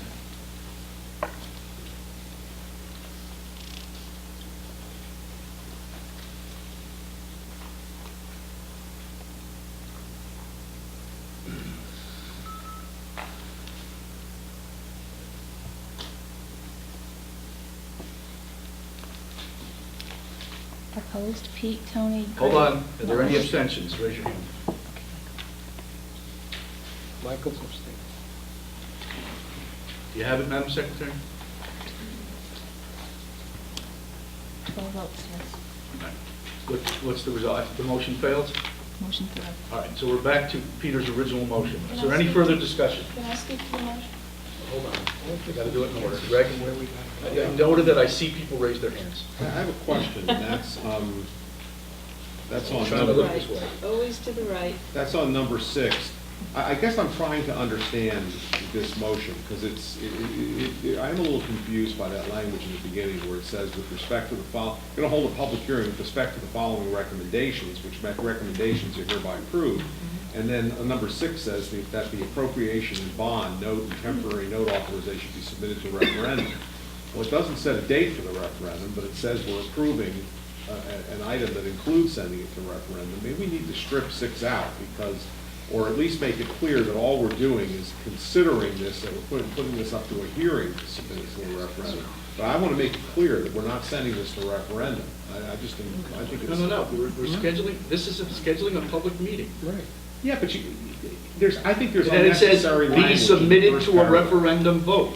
Look, it's the same point Susan just made, that the Board of Education hold a public hearing with respect to the following recommendations of the board, which recommendations are hereby approved. Are we approving sending it to the public hearing, or are we approving the recommendations, and what's the point of the public hearing? I think there's too much verbiage in here. I don't know who drafted this, but I think they went overboard. Okay, Greg, who's this from, Greg? Bond counsel. Our bond counsel. Your bond counsel. All right, anything else? Yeah. Hold on. No. Wait, if our bond counsel, but that doesn't make me very warm and fuzzy, because our bond counsel is trying to get something approved. He or she is not paying attention to the, I think it's he, is not paying attention to the fact that we may not want to send this to referendum tonight. And that's what my concern is. We're not sending it to referendum. This is not sending it to referendum tonight. I'm trying to reconcile the last 5 words of the resolve, first paragraph, with 6. What does it mean to say these recommendations are hereby approved? We approve them tonight as a board, but that doesn't hold any sway. The public is ultimately going to have to approve these things. No, but if you're approving the recommendation to send it to a public hearing, to send it to a referendum, if you're approving the recommendation to send it to a referendum, are you in fact sending it to a referendum? That's all I'm asking. I don't believe so. I If you don't think the set a language is- referendum date, then I don't believe that you're sending it to referendum.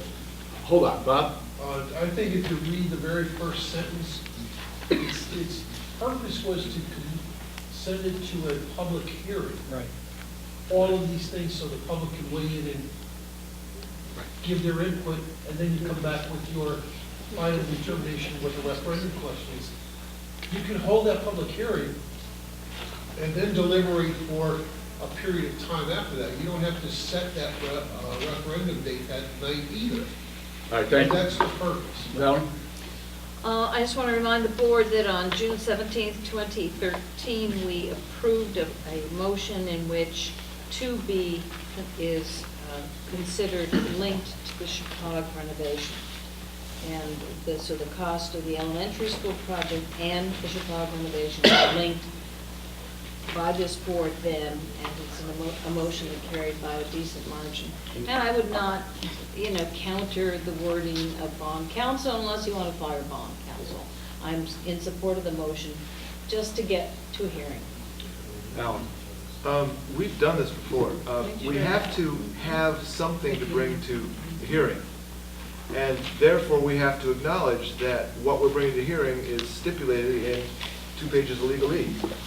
So we don't just say, yeah, this doesn't really matter, we gotta go to the hearing. What we're saying is that we are recommending this. We've had these public hearings before. The public then, having had a chance to see this, is able to approve this or not. But then... Just so we're clear, there's no vote at the public hearing. We simply hear from them. We hear from them. But the idea is we're hearing from them on something concrete. We can't go to a public hearing with something not concrete, saying I would change this later, because then we have to have another public hearing. So, in other words, what this is very definite. In other words, that the appropriation and bond note and temporary note authorization be submitted to referendum vote of the electors and citizens qualified to vote in member towns in the district is something we are approving as our recommendation to the public, which we are holding a hearing on. We can't strike that because there's no other place to actually recommend that. Finally, contemplated to include replacement of the existing running track with a standard certified running track, including related drainage or other improvements, is something we're really not doing. So we probably should take that out too. Is that your motion?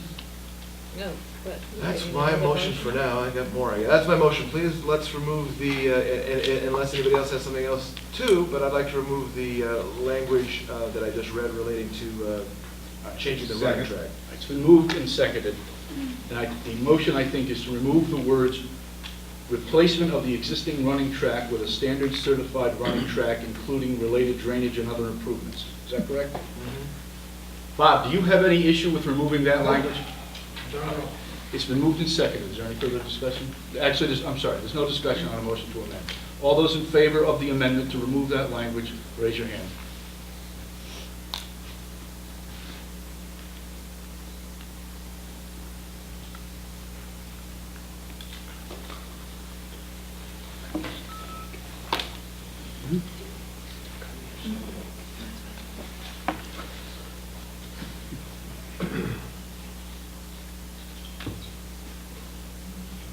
Any opposed?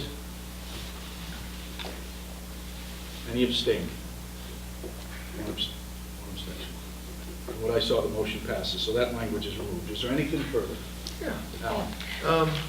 I appreciate that 2B had the amounts together. But at that point, when we did 2B, we also thought that the amounts together were because we were dealing with a 20-year plan for a pre-K-5 bond and a 20-year plan for for maintenance to the middle school, high school. We've reduced that to 5 years. So things have changed since then. We also, at that point, thought it could all be one question and one body of voters, and that's changed too. So I appreciate that the majority of this board wants to keep these numbers together, but I've also heard from the same majority that they want information, they want knowledge, they want answers, they want clarity. We're not going to get clarity by having one lump sum that we're voting on. Because what we're tasked with here is determining not only what it costs to do the things that we may or may not want to do, and I am scolded constantly by my fellow board members for speaking for voters. So I appreciate that my fellow board member, Mr. Kava, has spoken for all the voters and said that this assuredly will pass and we're going to be in great shape. I say that this surely won't pass, and therefore speaking from the same wonderfully blue upholstered chair that Mr. Kava is, now we have two different points of view, neither of which can predict the future. With that in mind, we need to have clarity. That's what we all seem to want.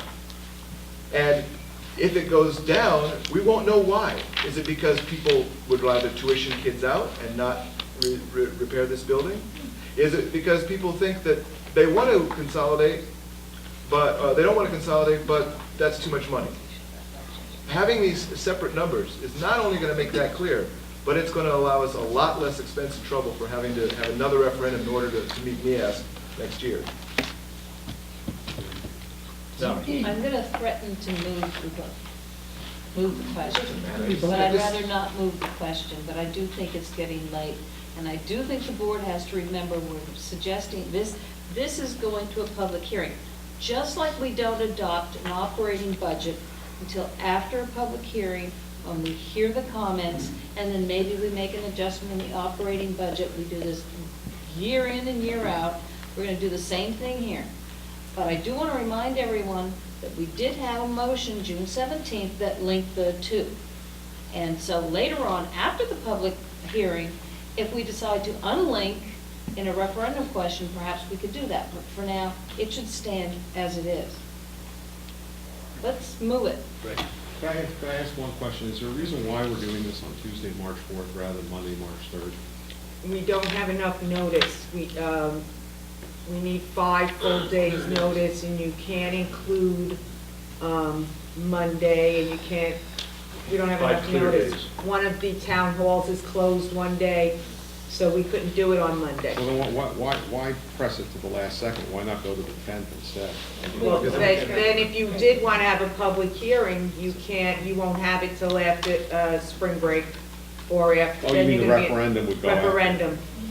Let's vote. So, Is there anything else?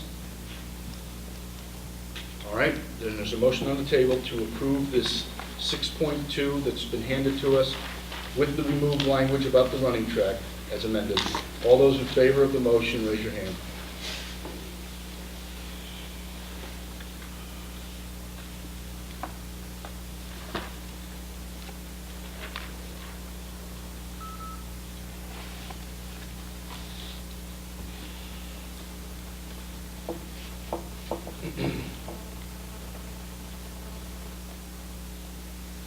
All those opposed, raise your hand.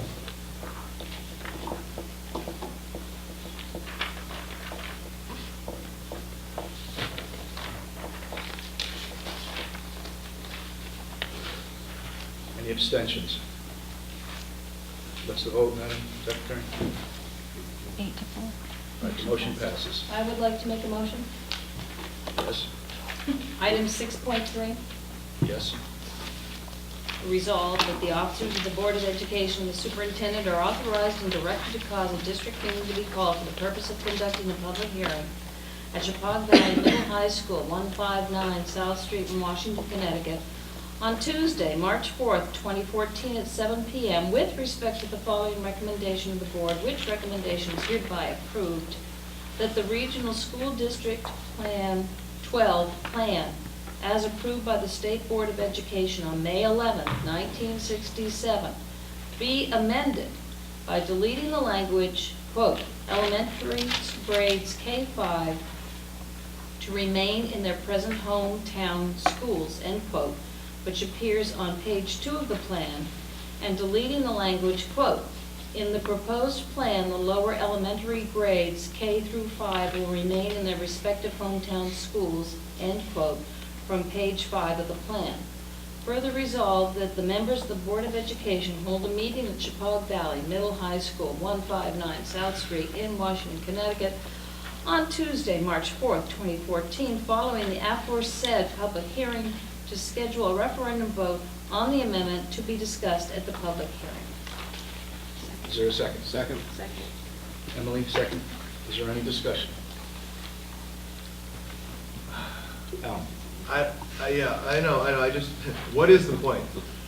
This is really very important, and I know we're all just kind of steamrolling here because the majority wants this to happen and is sure it's going to, and I know that any warnings that I've ever given are ignored, but you've got to at least consider this.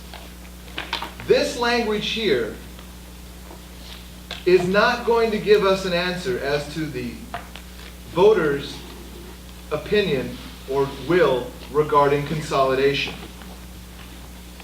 What I have to put up with on this board constantly is being told that we've never voted on consolidation, because that vote in March 2007, where the townspeople in all 3 towns were offered the choice between renovating elementary schools or building consolidated schools, that vote that went down somehow is not acknowledged as a vote against consolidation. If we leave this language now, The way it is, it says nothing about building a consolidated school, and we are doomed to, regardless of what happens, to another future of, oh, we never decided whether we want a consolidation or not. Now, those of you who are as convinced as Mr. Cave is that this doesn't matter because the vote is going to go towards consolidation, and 6-3, everyone in the region and all 3 towns will say, yes, we want to do this.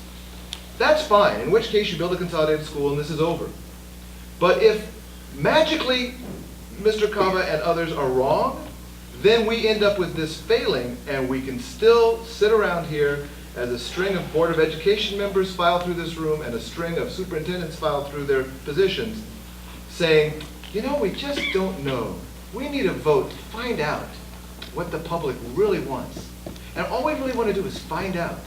And I'm sorry to be so snarky about this, but it's very frustrating. And I would caution you that we need to actually say in here, and build a consolidated school on the Chappaqua campus in this question. Because if we don't, overconfidence on behalf of some of the members of this board will cost us more years of expense. And if it turns out that I am wrong, at least we will know. Kelly.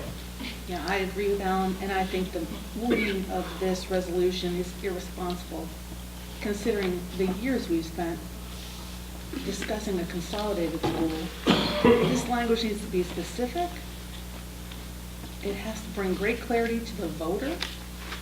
We have a responsibility to bring them clarity as far as what they're voting on, and it has to be lacking any kind of vagueness after all we've been through. We owe it to our citizens to give them a clear and succinct question on what really is going to happen. This also leaves things open, so they really might not know what's happening. Maybe a school would just dissolve. Who knows? This could open up reconfiguring the district to move together with other districts. This is too broad. And we shouldn't allow the scope to be this broad after all we've come through. We're talking about building a consolidated school. There are plans on easels of building. We need to include that language in this resolution and not be afraid to do that. If I may just say, I agree with you that if a member of the public simply saw this question in front of them for the first time, they would have no idea what it was talking about, or very little idea. But I would expect that if a referendum question were set, and a referendum were set, that there would be some education of the public, that it would be discussed, and people who went into the voting booth would be informed as to exactly what was happening. Susan? Why? This paltry amount of verbiage represents $30+ million and a life-changing and town-altering more than one town would be altered. And yet $8 million, and we've got 2 pages of very specific verbiage that details so very much. We do need clarity. I think that phrase, at least a phrase, needs to be added, and build a consolidated school on the Chappaqua campus to be added. And it could be added at the end of that paragraph. So I make a motion to add the phrase to the end of will remain in their respective hometown schools from page 5 of the plan, and build a consolidated school on the Chappaqua campus. Second. All right, it's been moved and seconded. All those in favor of the motion, raise your hand. This is the motion to amend the current motion. All those in favor of the motion to amend, raise your hand.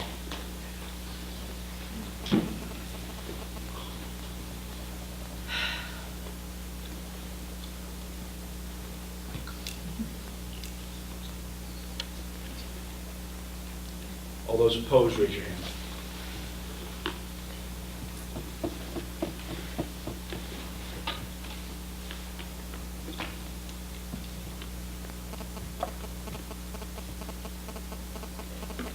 Any abstentions?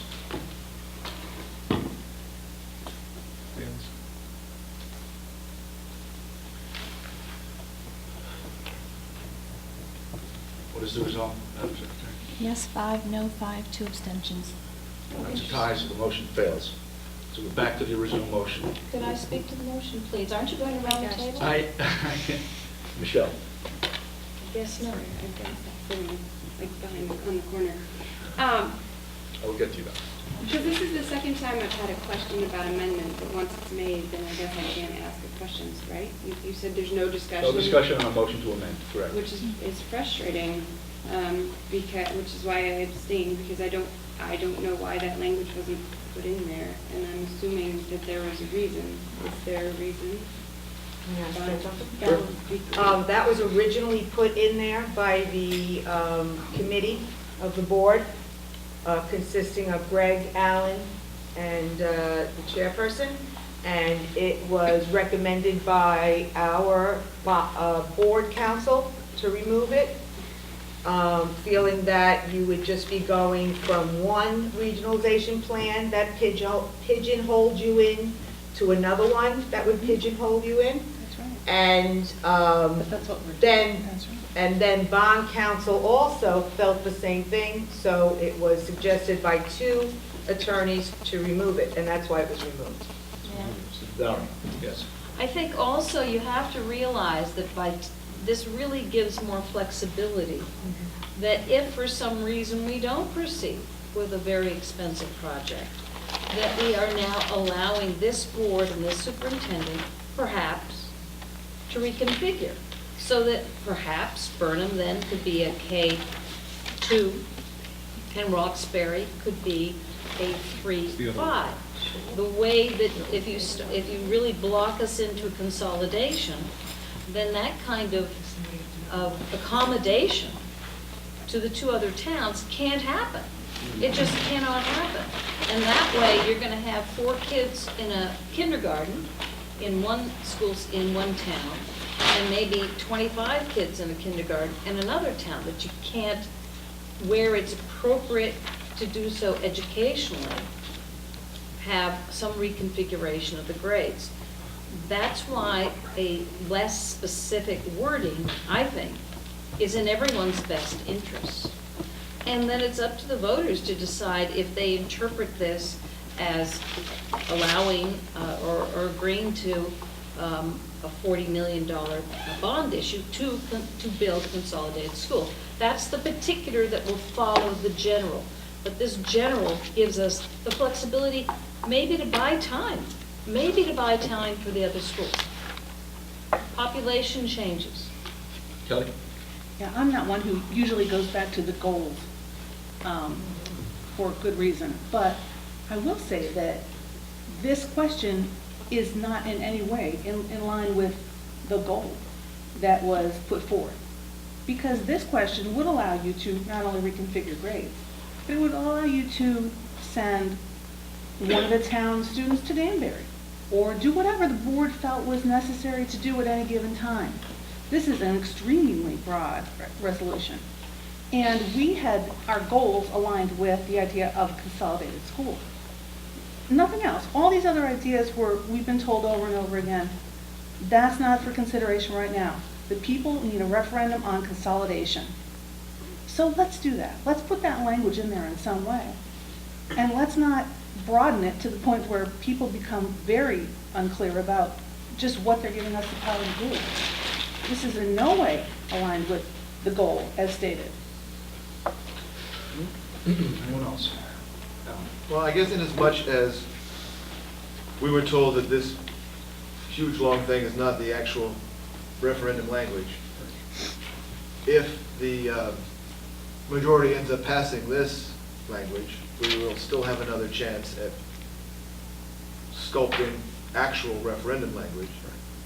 And maybe people will come to their senses and add the consolidation language back in there, because as this stands now, this indefinite, this non-specific language and the grouping of the sums of the other referendum question are just guaranteeing us more referendum. We just seem to be courting more referenda. If this fails, then we're gonna have to have another referendum to decide whether we wanna have a K2, 3, 5 split anyway. So it's not as if this is helping anyway like this, so we'll have another chance, I guess. This is the Connecticut version of the butterfly ballot. We are crafting and gonna, the verbiage will put forward something to the voters. They will not understand what it is they're voting on. And what this voter thinks he or she is voting on will be different than what this vote, and we have an obligation for clarity. It's rather shameful that we don't offer up that clarity at first blush and then refine it and put a fine point on it. It's amazing, a room full of educated people, and we are afraid to be specific for that which has been such a bone of contention for years. Don't get it. I don't get it. Emily? I don't disagree that there shouldn't be clarity for the people. Is there not just a specific genre of people who would only be voting for this? Right? It's two classes of Yes. voters. So the people that would be voting for both would, I would think it would follow that if this is what we're putting forth, then this is what we are trying to do with it, so we are therefore explaining it. I do agree we need to clarify to the people who are only seeing this what this means, but doesn't the two go together on the ballot? I'm confused, but that's how I'm confused. No, but I mean that. Clarify the people that only get this, but everybody else gets, if we do this, we're doing this. I guarantee you there will be few confused people, because there will be two signs in front of virtually everyone's yard in the district. One will say vote no, no, the other one will say vote yes, yes. And possibly you'll see one confused person say yes, no. But by and large, you are going to get very explicit instructions from the people out there with yard signs as to how to vote on this issue. Because I've driven through towns all over the state, and I've seen more vote yes and vote no on referendum questions than any other sign. You don't need to explain it. You don't need to use the words consolidation or not consolidation. All you got to say is vote yes, vote no. No one will have any doubts how to vote. Wow. It doesn't matter what Wow. they're voting on. Michelle? I wanted to go back to Pat to ask why the council felt we should leave that language out. I mean, Because I'll give you his very short answer, and if you want more, I can get a better explanation. He felt that one of the problems that the region has been dealing with for all of these years is the regionalization plan and the specific words that have tied your hands of a K-5 school in every town. So he said, if you have the chance to change that, why would you change it to more specific words that will tie your hands? Make it so that you then have the option in 5 years, in 10 years, in 20, whatever. If you need to make changes, you can make changes without having to go back and get people to vote and change the plan. And, you know, the power is still in your hands. But that was his rationale. Dolly? I really am kind of shocked that this has not been better received, because I do see this as a way to perhaps short-term keep all three schools going in a healthy fashion until perhaps we can or cannot sort a consolidation. Because one of the options, and I was part of the long-range planning committee, again and again, people said, well, why can't we just reconfigure the two schools on the other side of the district? Where you can definitely keep an elementary school alive in Roxbury and definitely keep an elementary school alive in Bridgewater. Wouldn't that be a short-term or even a long-term solution to our problem? Because we all know we can't create more kids to go to these schools, but those two towns live close together and they could pool resources and still stay viable. I'm shocked, because I think this is really a unique way of phrasing things to make sure that there are these options available to the superintendent and to the board. If you say consolidation, then close the doors if that wins. If for some reason people don't want to allocate that money, but we still need to husband our resources and keep a good educational environment for the kids, those 4 kids that are going to be in kindergarten, then the option is there for the superintendent with the board to combine grades and/or to switch the designation. We were so specific of a K-5 in each town that hands are tied. Schools might have to be closed because there's no way around it. I think this is an opening, and it's a good thing. It's not negative. Kelly? Yeah, I teach a class in American Studies, and the kids the other day were really amazed to learn that our founders created our government the way they did so that no one would have too much power. And they said, but we can't get anything done. And I said, that's how we designed it. Because if you didn't like the last president and he ran away with the power, it wouldn't have been a good thing. If you don't like this one, he runs away with the power, it wouldn't be a good thing. So they put checks and balances in to make sure that you had to go procedure by procedure, and it really, hamstrung the government to a great extent. They didn't just give carte blanche power. This resolution is unlike anything we have discussed. It in fact throws all the strategic planning from, and Valerie, the ideas here are things that have been discussed since the beginning, all into one big pile.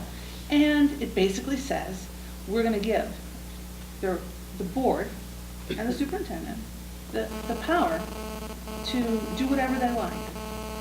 We're going to end our current situation by amending our plan. We're going to allow them to get rid of the 3 individual schools in each town, and they can do what they like. I will not recommend that the citizens that I represent give us carte blanche. I believe that the process of going step by step and having our voters approve each of our ideas is a good one. And giving us carte blanche to do whatever we might like to do with the plan after we abolish the old one is not the idea that was discussed during any of the strategic planning sessions. And giving us that kind of power is not something I will support. I just want to say with regard to that people run for seats on the Board of Education. They are questioned by their fellow citizens. They send people to the board who they feel will adequately represent them.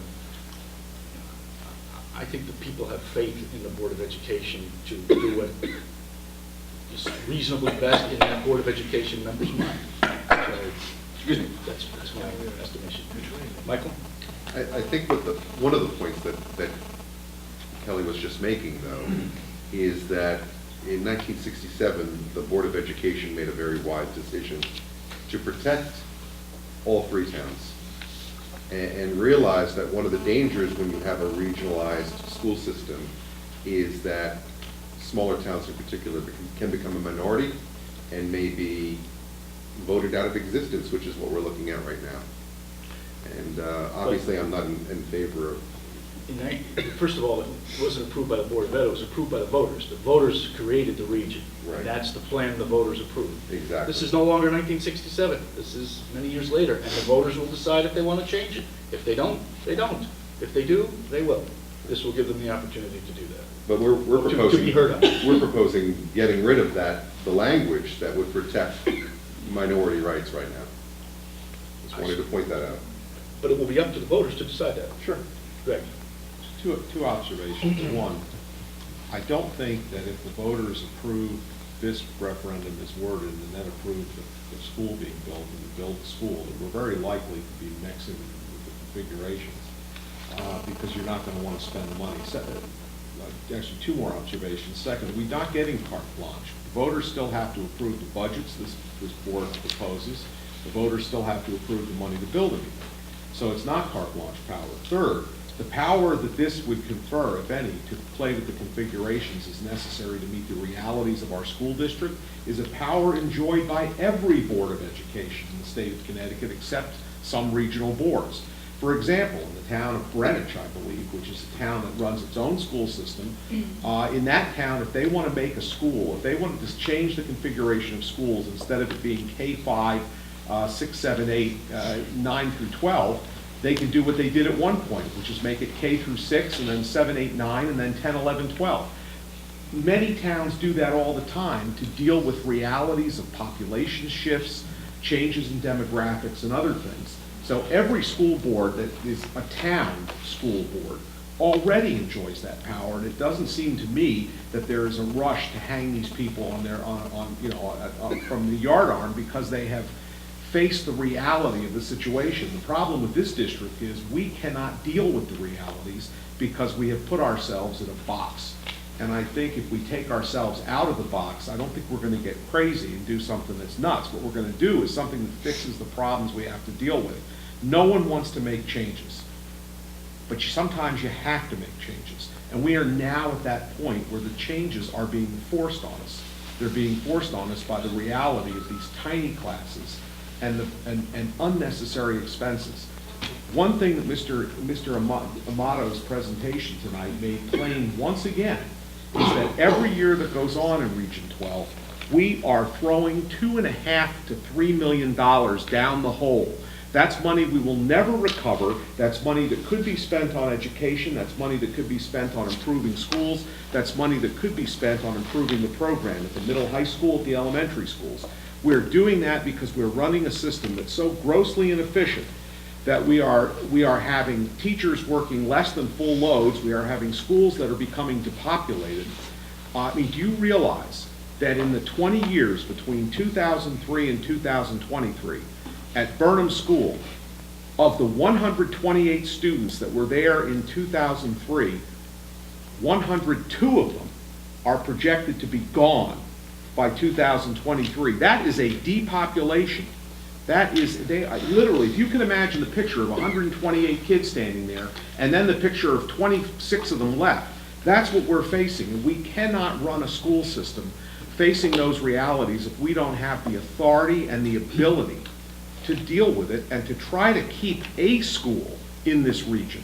I'm concerned that we may not be able to keep a school in this region, but if we do create a school on the Chapag campus, we will have a very good, flexible school with proper sized classes and the ability to move to face the realities of shifting populations, and we'll be able to keep a school in this region for a long time.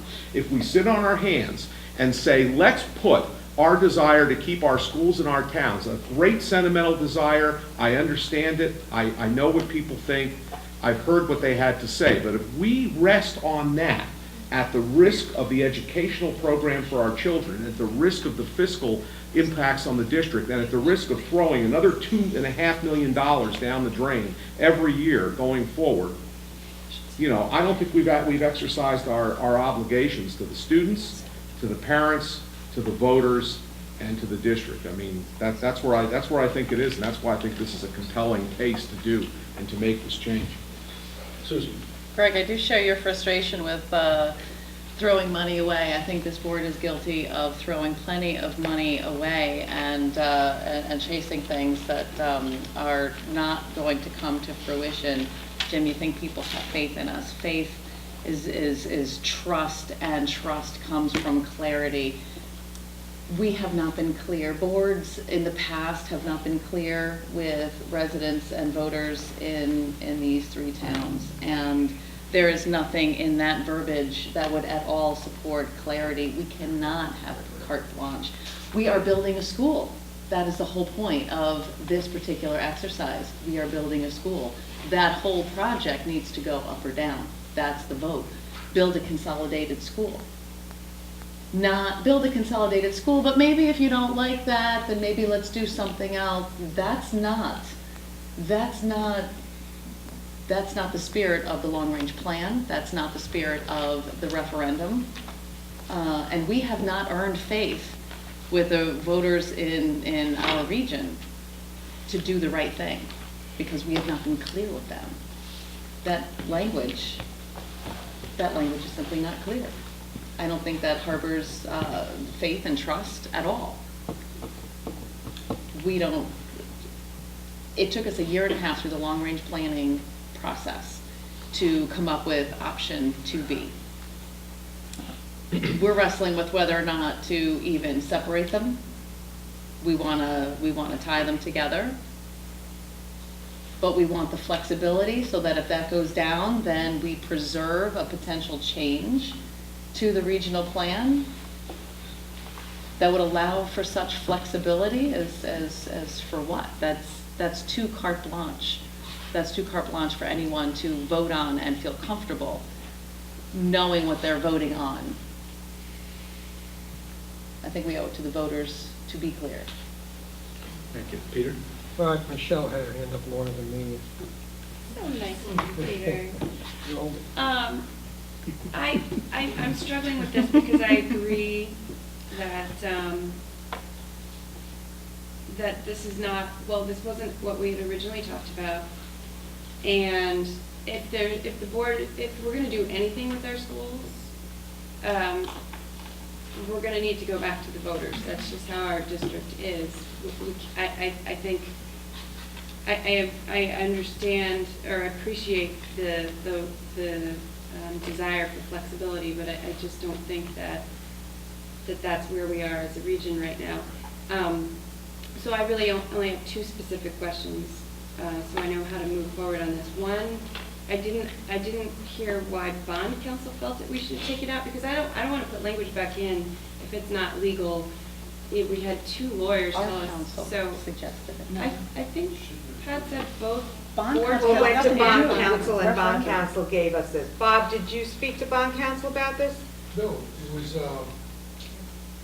Gary who took that language. Right, and we just forwarded that. and sent it to bond counsel. Oh, okay, so they approved, What? the bond approved, Right. what Gary Yes. took out. Strictly from- All right, my other quick question then is, I think Alan pointed, if we were to approve this as is now, can it be changed or amended if we want to run that back by the lawyer? Yes, this is, we're voting on sending this to a public meeting. Okay, so then after the public meeting, we could vote to put that language back in? Yes. After we Yes. hear from the public? Yes. Okay. Anyone else? Yeah. Peter, I'm sorry. The whole purpose of the public hearing is to hear. Yes. So- That's why we have public hearings before So we adopt budgets. why belabor this whole issue? The purpose of the public hearing clarifies what can be done, and what the board will be directed to do by the public. Anyone else? Alan? Well, I just want to say that the public hearing is to hear something that we're putting forth, as opposed to something else. So if they don't approve this, then, if they do approve this, then we change it. I mean, I'm just saying, I wish we could button this down before the public hearing. I'd just like to point out that the difference between any other town's Board of Education and ours is that this allows the independence of the desires of the towns within the region, this particular referendum question, because it's bound by a statute that requires a plurality in each town, which is how one or more towns aren't outvoted by other towns.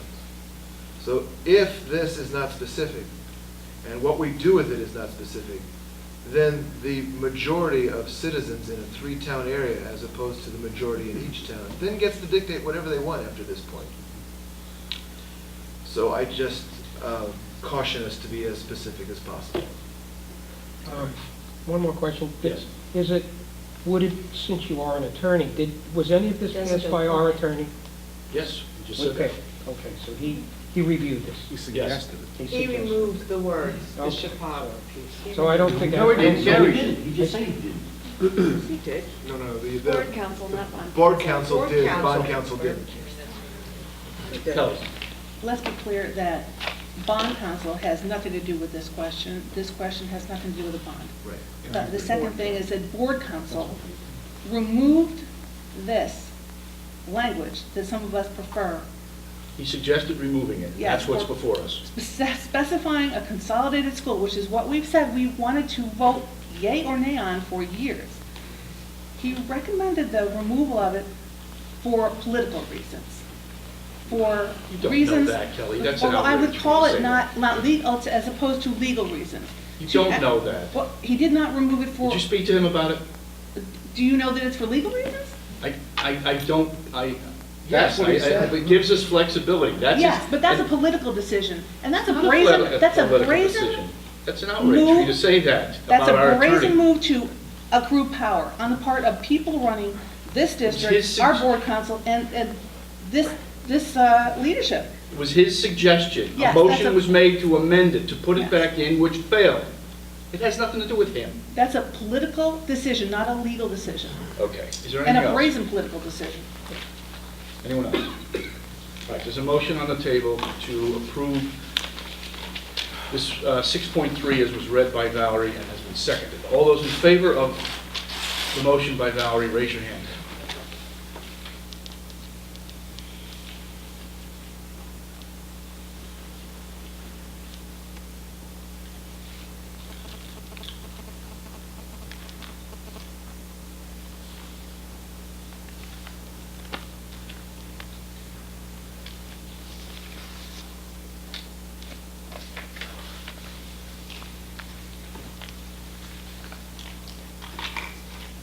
Greg, are you up or down? Yes, I'm up. You're up.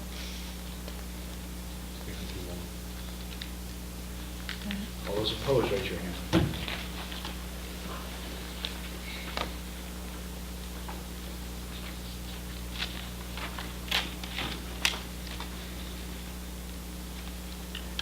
The abstain, raise your hand. What's the count now, clerk? 8 yes, 4 no, no abstentions. All right, the motion passes. Thank you. Item 6.4, to consider and if appropriate, schedule a public hearing on March 4, 2014 at 7 o'clock p.m. So moved. Alan seconds. Is there any discussion? All those in favor say aye. Aye. Any opposed? One opposed. Any other opposed? Any abstained? All right, the motion passes. All right. I understand, yes, I understand the hour. Yes. Dr. Costantino, are there any things on the remaining, we have to have public comment. Is Do we there- have to do the school calendar now? Well, that's what I'm asking. Well, if we could do the school calendar, if you want to, it would be Go ahead. helpful. Go ahead. In front of me. As you are aware, we've had a very interesting winter, a lot of days off. We are not done with the winter, we still can have additional days. So right now, our last school day is June 20th. I'm asking you to consider, and it certainly is up to you, having students and staff go to school April 14th and 15th of the spring break week. And that would right now make our last day June 18th, knowing that we may still have more snow days coming. So right now, So the schedule that was, the calendar that was in the packet, is that what you're asking the board to adopt? well, no, we just gave you the, That's the current schedule? we just gave you probably. So what are you asking the board to do? I'm asking you to schedule school for students and staff on April 14th and 15th. So the calendar included in the packet has already been changed. Or at least that's what I'm seeing online, right? No. No, it doesn't show school. No, it's not, no, right now, we have no school on April 14th. You have the right calendar, in the right year? Yes, April 14th and 15th, we have no school. That's spring break. What I'm asking you to consider is So to it's in have green. school Okay. on that Monday and Tuesday. So spring break would be 3 days, the Friday being Good Friday, and that would then move us to the last day of school of June 18th. If we don't do that, the next snow days are going to bring us into the week of June 23rd, and then we're going to be going in that week. So it's a consideration. The reason I'm asking you now is because it would be helpful for staff and students to be aware of that. Certainly, we would make arrangements for people who are absent, whether it be some kind of makeup work or whatever. I wouldn't penalize staff who had already plans where they could show plane tickets. It's an option. Michael? I would be opposed to that. I know Stamford, Connecticut was in the paper recently. They had done that last year because of, all the problems with weather that we seem to be having lately. And they had something like 50% attendance rates on the days that were supposed to fall during the spring break. you know, that's just not ideal for the students that are there, the staff that's there. I'd rather see us just adding on, unfortunately, to the end of the year. I know that's not a popular decision either, and I realize your hands are tied, but I would rather add us to the end of the year rather than in April. Michelle? I agree with Michael, because we did that, was it last year or the year before? No, and our attendance was like, I don't even know if it was 50%. So those just aren't good, those aren't good academic days. I don't like to see the calendar extended either, but I don't see those as useful. All right, is there any motion? I like to, Is there a motion? no, I guess. All right, there's no motion. Okay. Does the board agree, can we move the policy issues to the next meeting? They are not emergencies. All right, well, is there a motion to move items 7.2, 7.3, and 8.1 to our next board meeting? When is the next board meeting, sir? March 10th. So there is no board meeting on Wednesday. Correct. Right, but there's a public hearing on March Hearing 4th. on 4. But our next meeting, which will be an business meeting, is March 10th. We have public. Hold on, so was there a motion to move those? Yes, so moved. Second. Second by Greg. Is there any further discussion to move those items? All those in favor say aye. Aye. Any opposed? Any abstain? All right, we'll move those 3 items. So then that brings us to item 9, opportunity for the public to comment on agenda items. Is there anyone who would like to address us? If you would you just go up to the stand, identify yourself, tell us what your name's, what town you're from. Thank you, sir. Dennis McDonald. If you don't mind, just... No, I'm going to stay right here. Well, you need to be on camera. I am on camera. Dennis McDonald, Bridgewater, Chairman of the Board of Finance. I also have a first grade student at Washington Primary, so I kind of have both sides. I do have a question on, if I was a citizen and wanted to vote for the repairs of this school, because I know that we need them, I've had several students here, but didn't want consolidation, how do I vote when it comes time to referendum? I'll leave that to you. You're going to have to figure I don't that think I can. You didn't give me the option. Is that correct? That may be, that's correct. So I want to fix the school, but I don't want consolidation. I have to wait for some other referendum to happen at some point in the future. Is that true? Yes. Yes? Does that make sense? Yeah, because there's other people who would like to have it both considered. That's how, a majority of the... But they could do that because they could vote twice. All right, do you have any other comments? Yes, I do. Okay.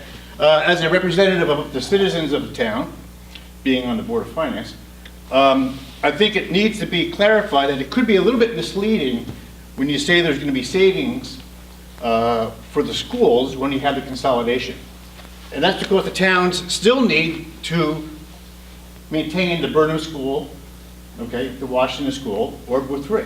The taxpayers have to. Maybe these guys don't, okay, but the taxpayers do. So I do think it's a little bit misleading in your charts and your drafts saying there's going to be this great savings, not to the townspeople, maybe to Region 12.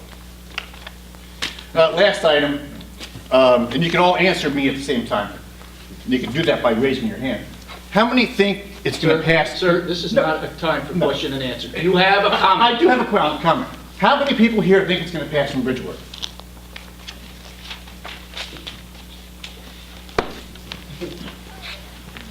I don't think so. Fine. Anyone else would like to address this? My name is Paul Lang. I live at 28 Apple Ridge in Roxbury, Connecticut.